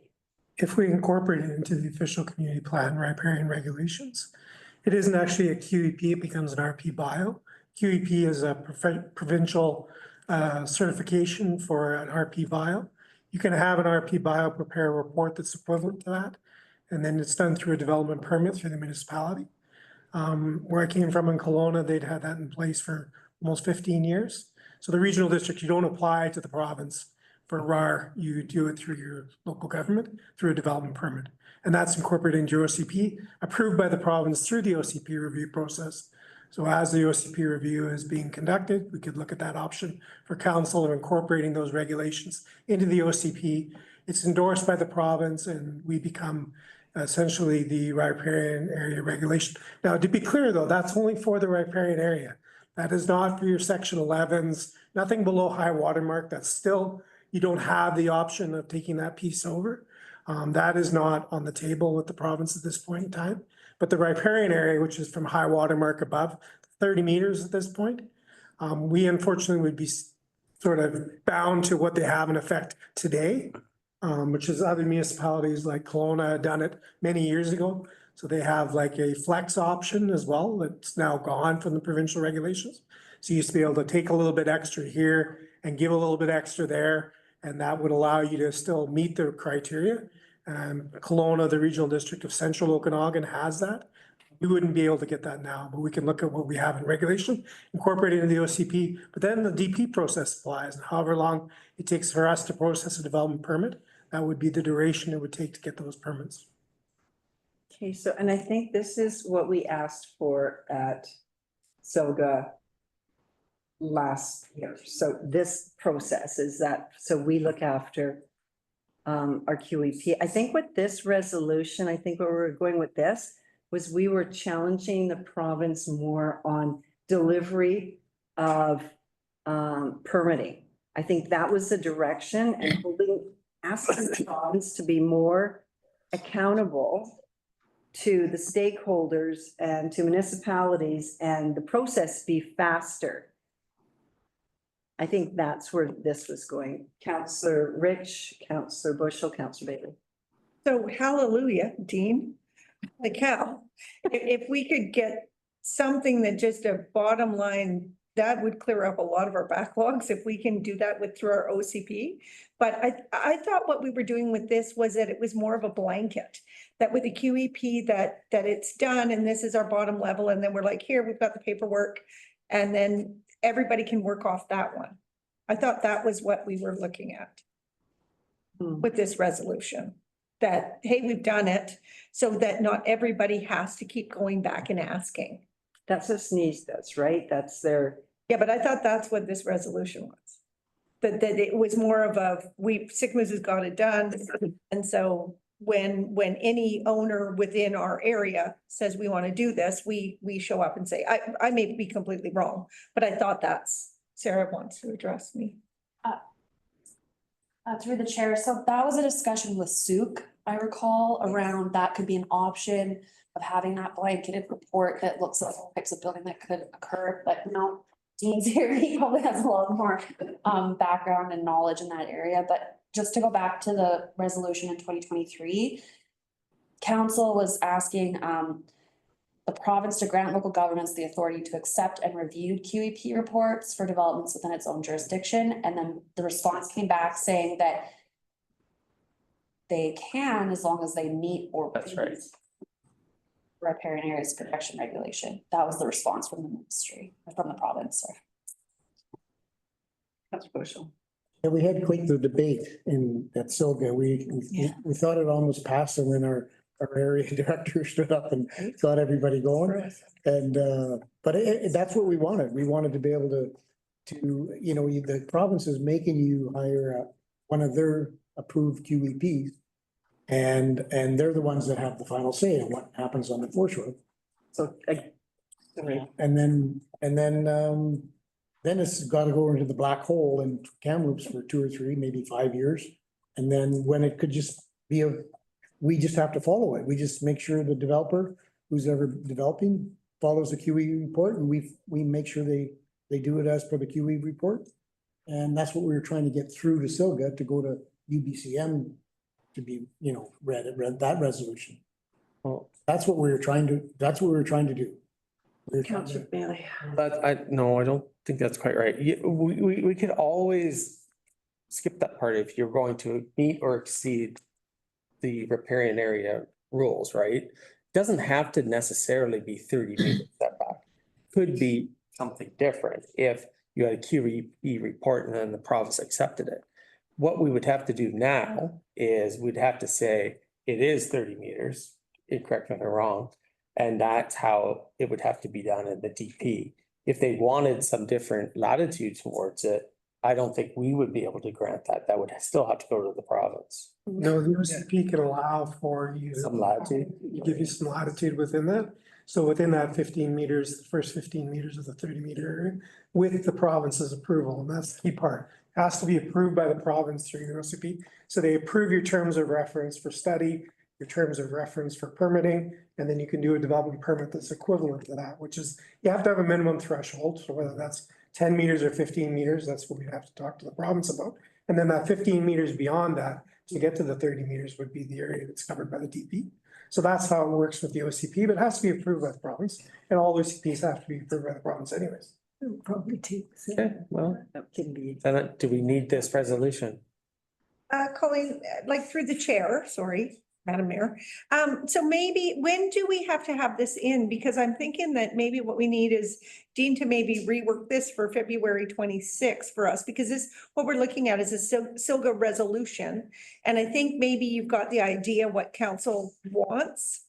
I don't think we We need want more control or be able to move our QEPs faster and repairing through. So maybe you can help us before, I don't know when we need to have this in, because what we're talking is SILGA resolution, and you can help us rewrite that. So when we take it, we've got the right resolution. Just, I think that this resolution is fine. You're asking the province to evaluate some systems that have been a long time in need of evaluation. So I don't think there's anything actually wrong with what's proposed as far as that evaluation. The goal of getting more control of it wouldn't come through this resolution anyways. This is a separate process through the OCP, separate from a SILGA resolution that would create effect. So I think this is actually quite fine. What I'm reading here is evaluation of a system. They know it's not working as effectively as they wanted it to anyways, which is why they're supporting municipalities taking over it. They don't have the horsepower, and we've seen that happen in a lot of our applications. They don't have the people to actually fully manage this correctly. And they know that, they recognize that. So they're not against municipalities taking control of their own, because that reduces the load on them. They lose a little bit of revenue from fees, but they're not recovering the cost for them to administer it anyways. The municipality does collect a little bit of fees, but we would be absorbing the cost of managing it as well.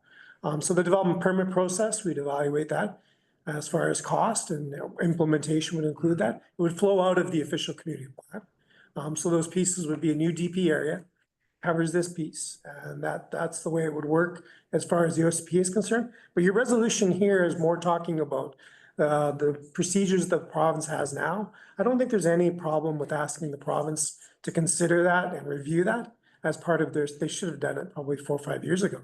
We do this and then we work on our OCP. Exactly. I don't think the two are in conflict with each other. No. Appreciate it. Okay, so back to the resolution that, back to where this was going to speak to. I don't think we nailed it. Like, I understand that we're asking them about that, administration of riparian areas. Does that cover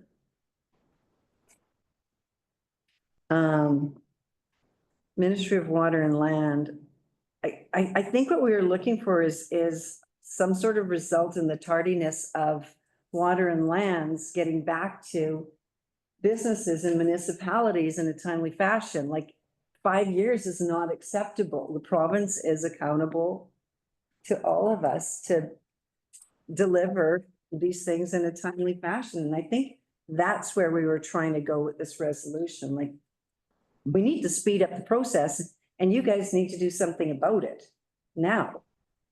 Councillor Bailey. But yeah, I guess just following up on what Dean has said, though, it sounds like that is a resolution in itself of how we could speed it up, is through our own process. So I'm wondering, like, No, because no, we can't we still need to do keep water, we can't do the water tenure. We can't give grant water tenure. not section 11. Right? Yeah, We can't do section 11s. We can't do tenure. that's different than riparian. Exactly, right? So that's where we were going. We were going with section 11s Okay. and water tenure. And that's where our ask was going to be for the province to speed up that process. Because it's not acceptable right now. Well, then that's a totally different. That's a Riparian. Exactly, right? And the riparian area that we're talking about can be addressed in the OCP. Yeah. What we wanted in this resolution, I think what we were looking for was Ministry of Water and Lands picking up the pace and delivering to municipalities and the stakeholders quicker. So we need to rewrite it. We need to rewrite this resolution. Okay. Councillor Bushel. I agree. And the one thing they're not doing is they're not following the ombudsman report. That the striking the balance. Remember when the ombudsman wrote that big long report, and that was about bottlenecking applications and all that? Still not doing that. Yeah. And something else we need to add to this is Our businesses are paying $10,000 to get a QEP report, or $15,000. The QE report going to the big black hole, I don't even think there's a QEP looking at it. I think there's just a clerk. So the clerk is looking at a QE report and determining whether it moves forward or not. Like, there's a bit of a problem here, like in their system, and I think we need to start picking it apart, and because we are who we are, let's start here. I have, So when did this have to be done by? Yesterday? Chair, so the deadline for Silga is the 21st, which is before the 26th, the next meeting. However, you can submit resolutions directly to UBCM until June. So this resolution could be worked on by staff, and maybe some just trying to understand the intent. So about permitting timelines related to the Water Sustainability Act applications and water tenures. correct. Okay. So unless we were to have a special meeting, No. our staff could work on it and bring it back for your consideration, and then we could submit directly to UBCM for the deadline. And could I work with you on that? Yes. Yeah, I'd maybe suggest something is that you can just work on it since you know what we're looking for. Why not just empower you to get it together Thank you. and then get it to Silga? I don't think it needs to come back here. Councilor Rich. Yeah, through the chair. I think we just need to get it done. I think everybody in this room kind of knows what we're looking for. And I think the other thing we really need is to know who's speaking to this. So going in when we write it, when we're at Silga, that we've got someone up there explaining this, that seems to be a really big piece when things get passed. So Madam Mayor, sign me up. Good. Through the chair, so it's looking to come back to council for you to vote on it before we submit. So For Silga, so then let's just have a meeting. So it could go to UBCM directly, it just wouldn't go to. Yeah. Not rushing. No, we need to it needs to go to Silga because I really feel like we need support from our community, our larger Southern Interior community. Councillor Evans. Then through the chair, I would submit the idea that we have a really quick meeting next week for 10 minutes to get this passed for the 21st. I'm just thinking. Councillor Beach and then Councillor Bailey. I just want to say that we need to keep the muscle, something in there for mussels as well. So that also has to be done. So I need some help figuring out how we're going to present that because it's not on here, but we can't just drop. We can't drop pushing for more mussel support in the pension. So we could do 2 resolutions ready for Silga. Could we be ready for Silga what's the deadline, Sarah? What, Through the chair, the 21st. Pam, what is your thought on a resolution for Qui-Benzie? Well, we've got to figure out some way I don't think we're worrying about the boats that are put away here by local people that are wrapped and cleaned and stored here. We're worrying about the traveling boats. And my understanding is that boats get a federal permit once in a lifetime. So we're not registering them. It's registered federally. And we need to ask for some measure of forcing people to come in and get permits here when they're traveling through our territory so that we can actually test them for cleanliness so that they can be assessed. I don't know any other way that we can try and make these traveling boats go through assessment for clean, drain and dry. And So you're talking about like a provincial, they go through Golden, a provincial permit. get checked in Golden to come into the Shuswap. You're asking for I'm asking for provincial permits that places like us could require of boats launching, traveling boats launching. that, and some kind of way of marking them, that they have actually been through the process. Because otherwise they can just come through at a time when the checkpoints are closed, right? It'll give us more control. I'm just It's looking. gonna be bigger than, I think. Oh, it may be, but how are we gonna? We don't know if this is a resolution or something, a project, like. I don't know. No, but we've got to figure out some way to protect the waters and the rivers and of the traveling boats. I don't think we're worried about the people who are getting cleaned up and stored at the marinas. We're not worried about them. Councillor Bailey. I just wanted to go back to this because, and maybe this is a question for Sarah. Why can't? He doesn't want to get. I just don't want to do another meeting, so I'm going like, okay. Can everyone vote for me to approve this? Yes. Yeah, why don't we can't we just delegate it? Can council? Like I think we know what we want. Why can't we just delegate that authority? Council has endorsed it. You read it. That's a really good question. I don't have the answer to at this point. I'm just wondering if you can leave it with me and I'll look into it. And if we could- But we should pass a motion. Yeah. So to that effect. So pass a motion, can we? I will make a motion to delegate the authority to the mayor and corporate officer to construct a SILGA resolution surrounding what's the terminology I'm looking for? Section 11s. If I may. Water tank. You may want to 10 years.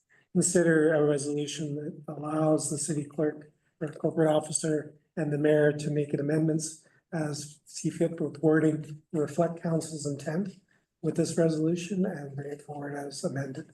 That sounds good. Okay, that sounds. Yeah. And then you're not authorizing her to create a whole new resolution, just amend the wording to fit order what council intended. That's a good idea. We- Very enjoy that. Yes. Councillor Rich. And through the chair, if we can't do that, like after Sarah looks at it, I'm sure we can get four of us in a room for 10 minutes. Yeah. To get this done before September 20. Now we have to do notice though. Sorry, We'll have to do a notice and we have to do a notice, but we can do it. We're smart people. Okay, are we good with this one? should we vote on it? Oh, Okay, yeah, I'll second. let's vote. Okay. You second it? I'll second it, but then I want to talk about another one. Okay. Okay, let's finish what we've got on here and then you can bring up a new one. Okay, all in favor? Opposed? Okay, that's carried. Okay, let's go to the third one. Recommendation number 3 is that council submit the following, municipal infrastructure plan library. This is a really good one. Whereas hiring firms to design common infrastructure buildings such as municipal halls, fire halls, water treatment plants, and wastewater treatment plants requires substantial time, money, and resources. And whereas for construction drawings represent substantial public investment and technical expertise. And whereas a centralized repository of these designs would allow municipalities to efficiently reuse existing designs, thereby expediting infrastructure projects and saving public funds and resources. Therefore, be it resolved that the province implement an infrastructure plan library that is accessible to local government. Any changes? I think that's perfect. Any comments, CAOs? Ds, Ds, any comments? Yeah. No, it's pretty good. Good. Okay, good. Okay, Pam? I just don't think that we should drop muscles off of our resolutions. We have to keep doing something. So I want to work with somebody to figure out a resolution that we can bring forward. I know we took that one forward, 3 years? This will create a meeting. Pardon me? This is gonna create a meeting. Could we work on it and do 4 of us? 4 keeners? I know you're keen. I'm not sure we know I'm not sure you know the direction of this one. I think it's gonna be Go ahead, Sarah. Through the chair, so this item wasn't on the agenda. No, I It know. was the late items for discussion, so. I know. What would be recommended is that at the next meeting, you could present, that you want this included on the agenda. It wouldn't make the timeline for Silga, but it could still be it could be presented at UBCM Okay, if there's support from council as a whole to do that. all right. Um, Okay, go ahead. And I could offer to certainly help with the wording. I think I have an idea which I have in mind. We can talk about that. Yeah. And then bring it forward for. absolutely. Yes, okay, thank you. Councillor Bushel. Yeah, I was gonna offer the same thing, help, give Pam some help, but there's also the Okanagan Basin. They've been spending a ton of money on trying to lobby the federal government and the provincial government. They just sent out a letter to us just recently, and that's really good. Yeah. So if we could piggyback that or support them, that would be probably the quickest way. And yeah, because they're huge advocates and put a lot of money into this. I was just gonna say, we brought forward a couple before. I wonder if we should be reaching out to somebody else to put forward this motion, whether it's a larger municipality or a collection of municipalities. I think there's been so many solutions around mussels at either Silga or UBCM that putting another one forward without maybe a change in strategy might just be going over ground that's already been done. Because I think what you're asking and what you've always asked is just more resources be put towards it, that there needs to be a better system. And I think to date, correct me if I'm wrong, they haven't really done that. Well, they, through the chair, they did provide a bit more money. But then they brought out the extra money and that all went to the east. We got nothing. So, no, I really didn't understand that the boat registration was a federal registration until recently. And so unless we have a way of forcing those people, once they come into our province and into our area, our lakes and rivers, we can't really make them comply. So we need to figure out a way. So maybe you Force them in. Dean. Yeah, Guys. yeah, there's just another way to look at it, but we can't just drop it because nobody else is. And can I phone other municipalities and just find out if they've got a passionate mussel person on their council? So that Your boots. Yeah. Okay, can I get a list then, a contact? Okay, I can help you. all right, because I will log. South Okanagan has quite a few Mhm. people. Yeah. Sure, Definitely. muscle person. Advocate very hard for similar things. Okay, thank you. Yeah. Okay. Yes, Sarah. Through the chair. I apologize if I missed this, but just for my peace of mind, can we just go back to the municipal infrastructure plan library? There's a first and seconder, and I'm not sure that we voted. Yeah, we didn't vote on that yet.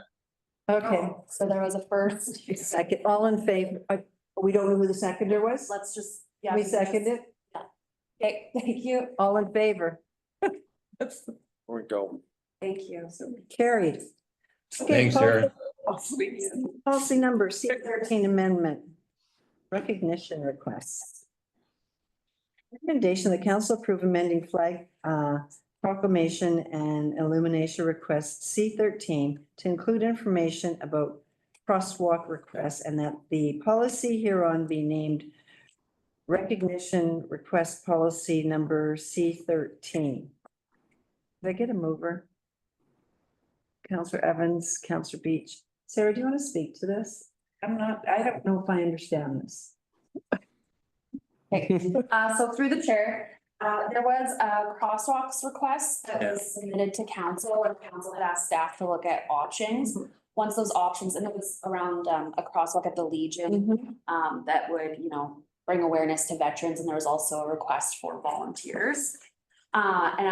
When council or staff came back to council, at that time, council directed staff to create policy around how those requests will be handled, which was to not accept any requests for That's correct. the painting of crosswalks other than what they're painted for pedestrian use. And so that has just been included within a policy that exists around flag requests, proclamations, and and illumination of the roundabout. And so that piece has been added to this policy with a change in name, just to reflect better what it's. Because we didn't want it to be flag, proclamation, illumination, and crosswalk request policy, so we just tied it all in. And then put more of the procedural matters into a procedure for staff versus policy. Okay, because yes, we had decided on. That's right. No, not getting involved with painting crosswalks due to financial cost. Excuse me. Sorry, that's beach. So we have this beautiful color changing roundabout and we've lumped it into this. And so now we can't kind of recognize a color.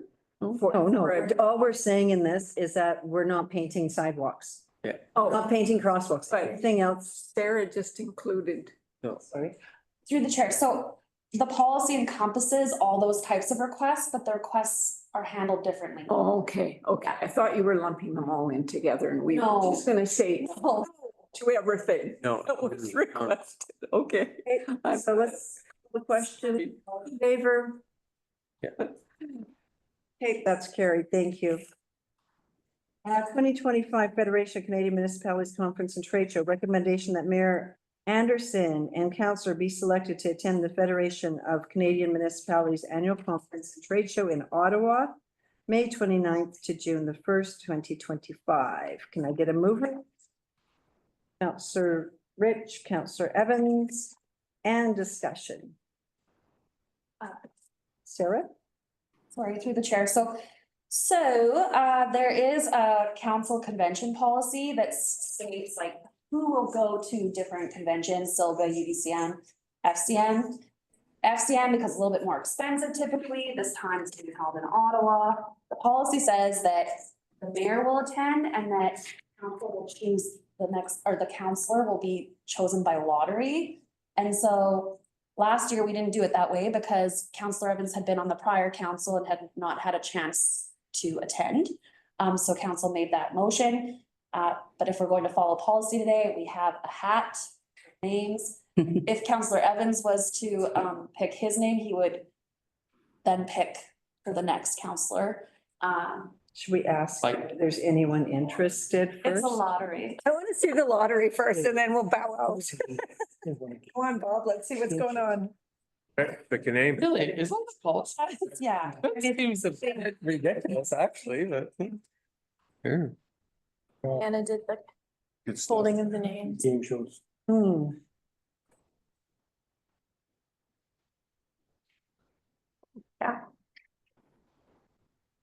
Donald J. Trump. Oh, sorry, Pam. Oh, there you go. No. All right, there we go. You won the lottery. Nice. Yes, I did. Frame it. Chair, you voted on the resolution without a name noted, so I'm just gonna confirm you guys support Councillor Beach Yes. attending as part of Yeah. that. The lottery has spoken. I get a little excited too soon. Get your muscle t-shirt on. This lottery has spoken. This is federal. All in favor? Do I get to vote? Carried. I want to see her on CBC TV talking about muscles from Ottawa. Okay, resolutions, Chief Administration Officer appointment. There's a recommendation that Dean Strachan be appointed as the Chief Administration Officer for the District of Sycamus as 12th day of February 2025. Did I get a mover? Councillor Bailey, Councillor Bushel, Officer, oath of office. Yay. Go. Comfortable with reading this out. So I do, Dean Strachan, do solemnly swear and affirm that I will faithfully, honestly, and impartially, to the best of my knowledge and ability, execute the office of Chief Administrative Officer to which I have been appointed by the District of Sycamus. I will treat all members and information that comes to my attention as a result of my office in confidence. I have not received, nor will I receive or accept any payments or reward or a promise to either in return for exercise of my powers, duties, and functions other than those permitted by the district. I will not allow my personal interests to conflict with the duties of my office, and I will comply with the policies, directives of the district and comply with the laws. I do by swear.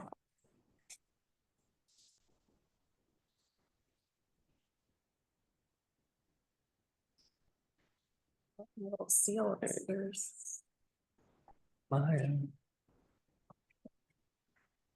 Congratulations. Yeah.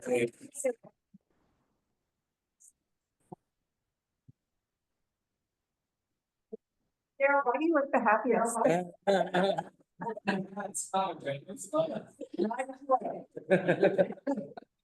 We're happy. I am too. Awesome for the district. Excellent. Okay, moving right along. February Select Finance Committee date. Do we have to on that? Sorry, you didn't call a question. Yeah, I think we had to call the question, didn't we? I'm excited about the signature. Yeah. On the appointment of the CAO. Yes. Okay, you want to call the question? I'll call the question. All those in favor? Call this question. I did. I did. You had first and second, no? No, I did. No, you didn't vote. Yeah. Mel would know. Good drinking and watching. You got a first and second, but you didn't vote. That's it, yeah. Okay, it's been a long day. It's been a long day. Okay. Okay, February Select Finance Committee date. Recommendation that Select Finance Committee meeting scheduled for Wednesday, February 26, 2025 at 10 a.m. be rescheduled to Tuesday, February 25th, 2025 at 10 a.m. Can I get a mover? Great. Ms. Councillor Bailey. Any discussion on this? Is everyone good with this? Tuesday? It's because I don't, why are, doing this so we don't have like a super long day on the Wednesday, right? It was 10 hours and 1 minute. Last meeting was 10 hours and 1 minute. And it makes it really, it's too much. when you're next? Do you know what it's like when you're Yeah. 10 hours, 1 minute, and then you Get your lunch. get a Zoom meeting? Yeah, no, you got no, but that's why we're doing it. 10 hours and 1 minute is way too much. When I was blowing on it. You'll never get away with that again. This is being recorded. Okay. Okay, all in favor? And that's carried, thank you. Okay, correspondence. Epilepsy Society, proclamation request. Through the chair, so based on our request policy, we typically ask for there to be a local organization that supports a proclamation request. However, the BC Epilepsy Society feels that it's a provincial organization that, that provides support within each community. And so they're asking council to consider proclaiming March 26th International Day for Epilepsy Awareness. For council to consider. No, I actually feel like we've been down this road before and we've already done this. I think we have. Rail Trail Day. We, through the chair, we do have annual days of illuminating the roundabout and international, Purple Day is one of those days, March 26th. So it does get lit for that specifically, but council's not considered proclaiming that day for this year. Oh, they're separate things. Yeah. Yeah. One is, sorry, just clarification. One is that we light up the roundabout. The other one is we officially proclaim the day. And we haven't officially proclaimed the day in the past. No. Okay. Well, yes, you're correct. We have not proclaimed the past. That's right, yeah. Okay. So what are we looking for here? Motion? Yes, so there is, within the correspondence there on the agenda, the proclamation, that if council so chooses, they read that proclamation and then first, second, and vote. I guess I just have one question. Like, if these are going to continue to come our way, is that correct? So we'll have to do each one that comes our way. Go ahead, Councillor Bushel. No, that's okay. I just thought maybe, this is it's a correspondence information letter. Maybe one cow meeting, we could have a list of them all and kind of, and decide, do we want to do this for everyone, or like, I'm okay with it, but I don't know which ones we passed and which ones we haven't, kind of thing, so. Councillor Rich and Councillor Bailey. Well, last year at the senior center, when we had that meeting, with the rail trail, the whole point of that was we are not doing this individually. That there's specific ones we do, and after that, unless you're part of the community and someone comes in and represents it, then it is what it is, right? So if we had someone that was passionate about epilepsy and they came and presented or wrote a letter and were based, then we would pass it. So what we're doing is we're saying, here's our policy, and then we're saying, oh, but for you, we're changing our policy. So we need to really think about what's our policy, or do we want a policy? So Sarah's gonna correct me. So that's within the policy that that council just amended, right? And so there is specific criteria, and one of them is that that there would be a local sponsor, which we don't have, we don't have for this proclamation request. But the organization felt that it could still come forward for your consideration, and so that's what we've done. But they're considered on an individual basis, and we do reserve the right to refuse any request that's received. Policy.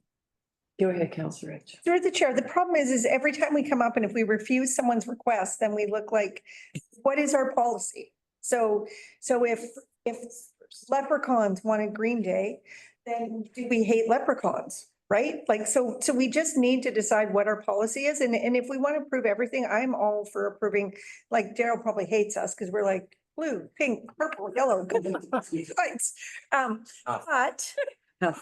But what are we? And the thing is we've made a policy and now we're saying, okay, we're going to amend our policy. So these can come every council meeting, which is completely fine. And we can say, Daryl, change the lights, which is completely fine. But if we're saying that you need to be in the community and you need to write a letter from the community, and that's what it is, then that's what we have. Yeah, exactly. So Change your policy again. So we could just turn the roundabout purple for the day and not proclaim the day. Yeah. Okay. That still fits with you. The easy thing. Okay, let's do the easy thing right now. Yeah. Thanks, Daryl. Just to sign, okay.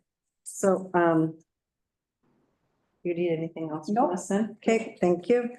District of Sycamore Development Corporation request for letter of support MRDT renewal. Councillor Evans? Oh, sorry, I thought you were asking for a motion for that. No, they're looking for letter of support, council, I guess this is council, we're supporting the MRDT's letter or request. Do you need a motion? Yes, please. Okay, we direct council to write a letter of support for the DOSDC for the MRDT renewal. There's sure a lot of acronyms in them. For the renewal. Yeah, could I just ask a question? Isn't it us that asked for the renewal, technically the District of Sycamore? Who actually technically asked for it? I thought we're the actual organization that administers the MRDT, and then we farm out to the developer. We're the stakeholders. Yeah, I see where you're going with this question. I just wonder. We're the stakeholders. And what the letter should yeah. Maybe we should just look into that. Is it us applying for the extension of the MRDT because we're or is it them?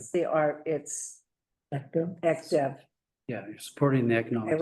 Yeah, Okay, even though we are the major, yeah, we're supporting them. okay. Okay. Can I get a mover?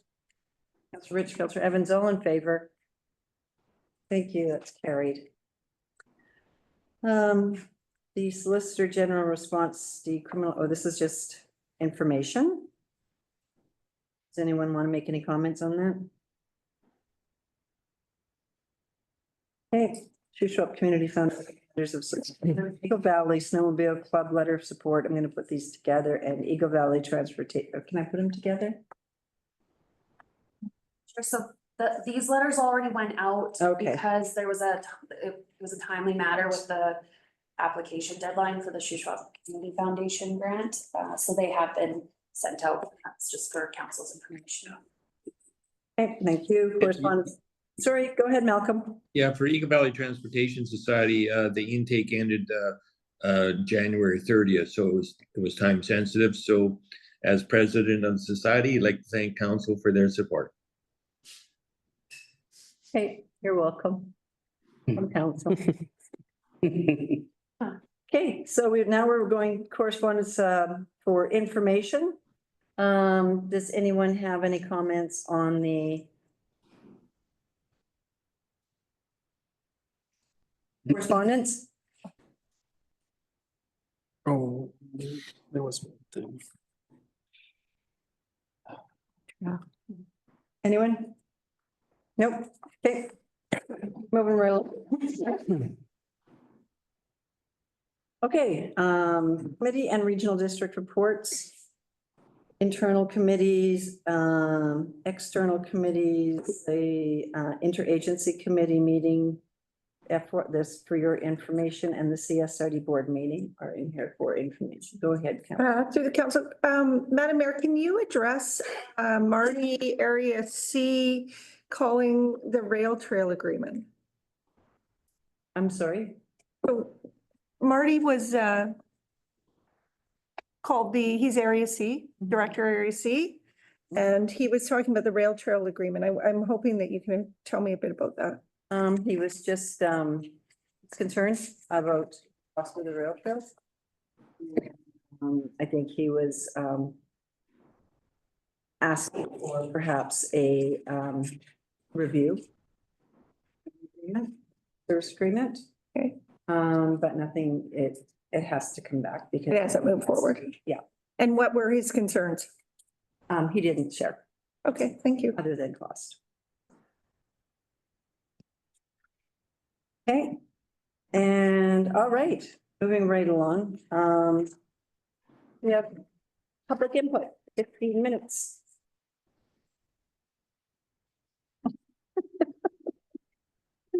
Go ahead. Name, please. For the record, please. Better get everything ready. Thanks for having me. My name's Al Zagar. I'm representing a group of seniors on Temple Street and surrounding area. We have 218 signatures and 20 letters submitted regarding safety issues for the development at 222 Temple Street. We are not opposed to this development. I recently met with the planning department. My understanding, new street lighting will be installed starting at 222 Temple and end at 224 Temple on the north side. This is a good start, but it doesn't finish the lighting project.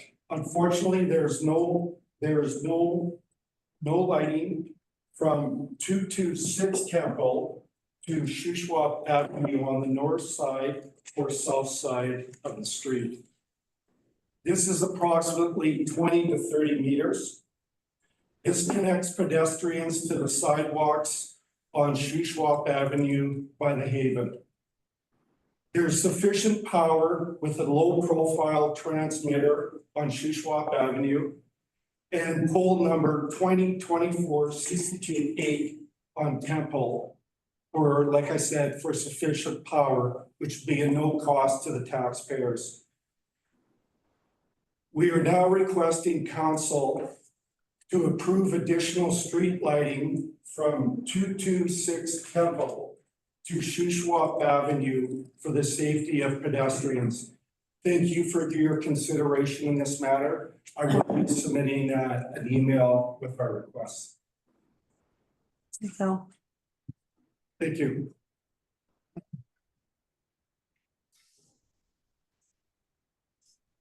My name is Linda Storrs. I'm a resident of 219 Temple. And we are part of the group that represents the residents there. Madam Mayor, honorable councillors, we're back.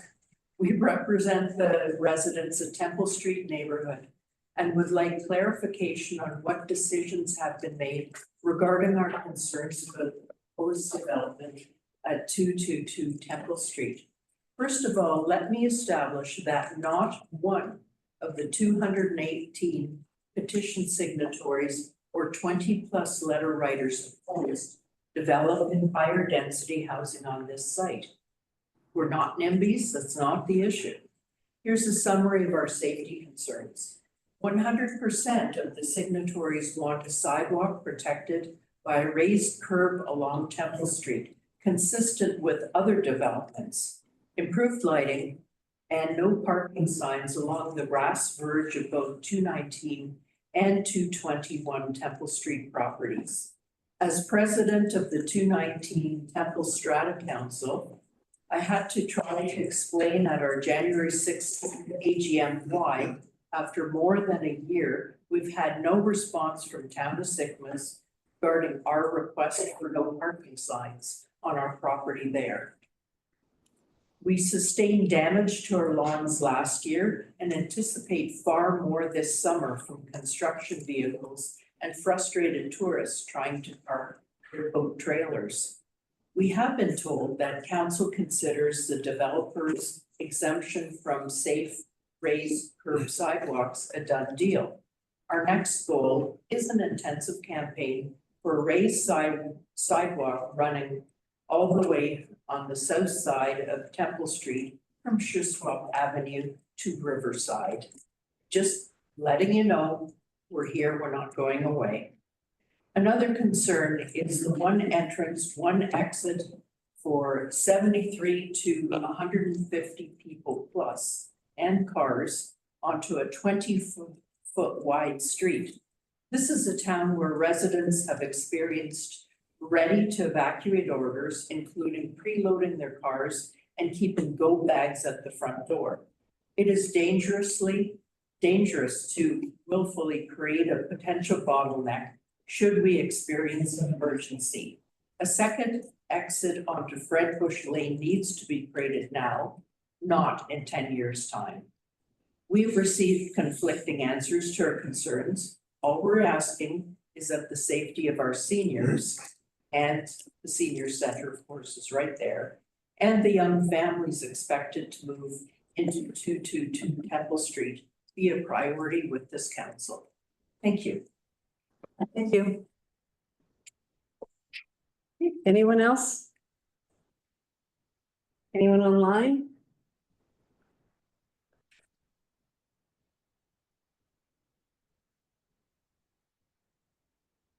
Okay, sir. Through the chair. Edgar online, you had your hand up earlier. Did you want to speak during public input?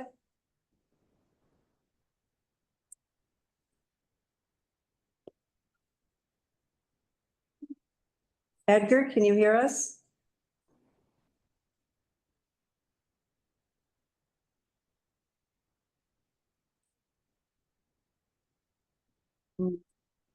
Okay. Sometimes those little mic buttons are hard to find.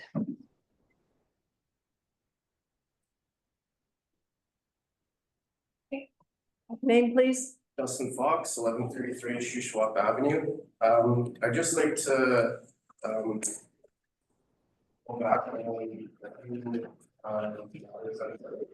once again. I'd just like to state that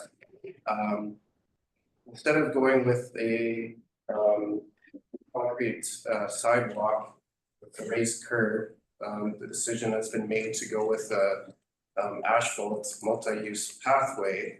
For one, it's a safer option for pedestrians because what this is going to enable is having a 10-foot separation from the edge of pavement on north side of Temple Street to where the actual multi-use pathway will begin, as well as the multi-use pathway is going to be approximately 2.4 meters wide or 8 feet, which is actually wider than most traditional sidewalks within the district.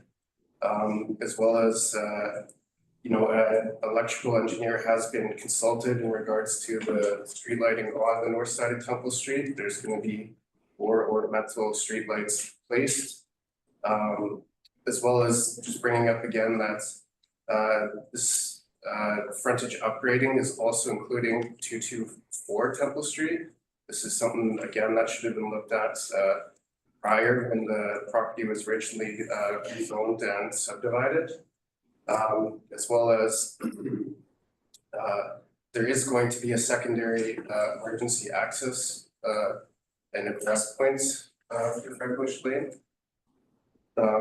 This will also be utilized during the construction period.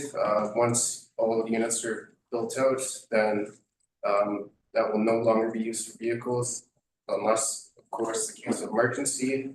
And again, this will create a great corridor for pedestrians to more easily navigate Temple Street and access the businesses of Main Street. So if there's any more questions anyone has, be happy to try and address those right now. I know it doesn't really change much, as this was on the agenda today for the phase development agreement. The development's been approved for quite some time now, so again, if anyone has any questions, I'd be more than happy to try and answer. No, we're good. Thank you, Justin.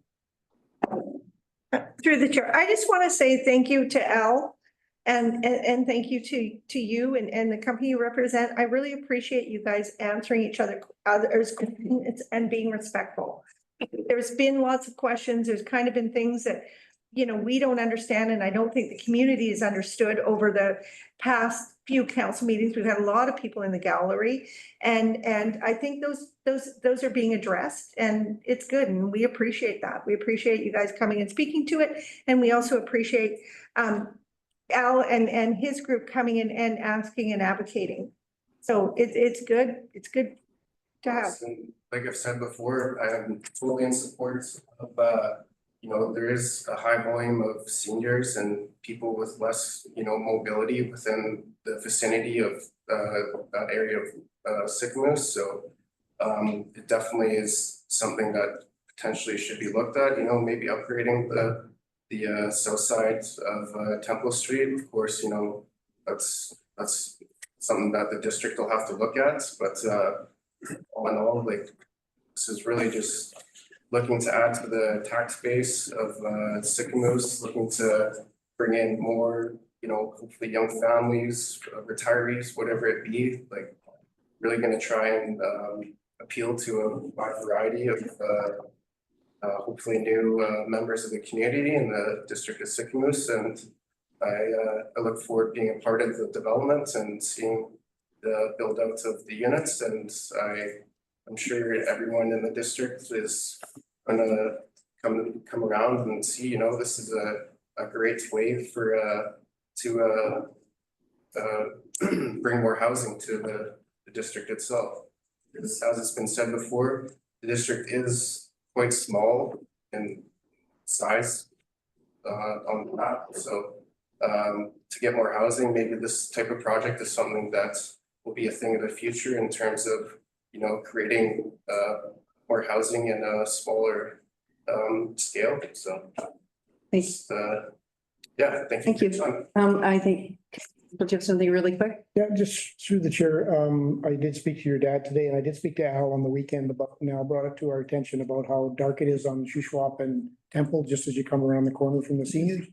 And I know Rob and Ron have been talking about the underground power coming from the vault on Shuswap, and it's gonna go right past that single residence there. Yeah. And it would be wise for us to be looking at the budget to see if we could put in at least one light there, which is not part of your development, like it's further down by the seniors. Yeah, sure. To light that corner up, and then maybe at the same time, we do some widening aprons around there and actually towards the riverside to complete that entire street. There's definitely some upgrading that can be done, so of course the safety of the community is very important. Absolutely. Thank you. Thank you. All right. Anyone else online? Okay, then, we are going to adjourn. Recommendation of the not adjourning. No, we're not. We are moving back in camera at 7:30. So thank you, everyone, for being here.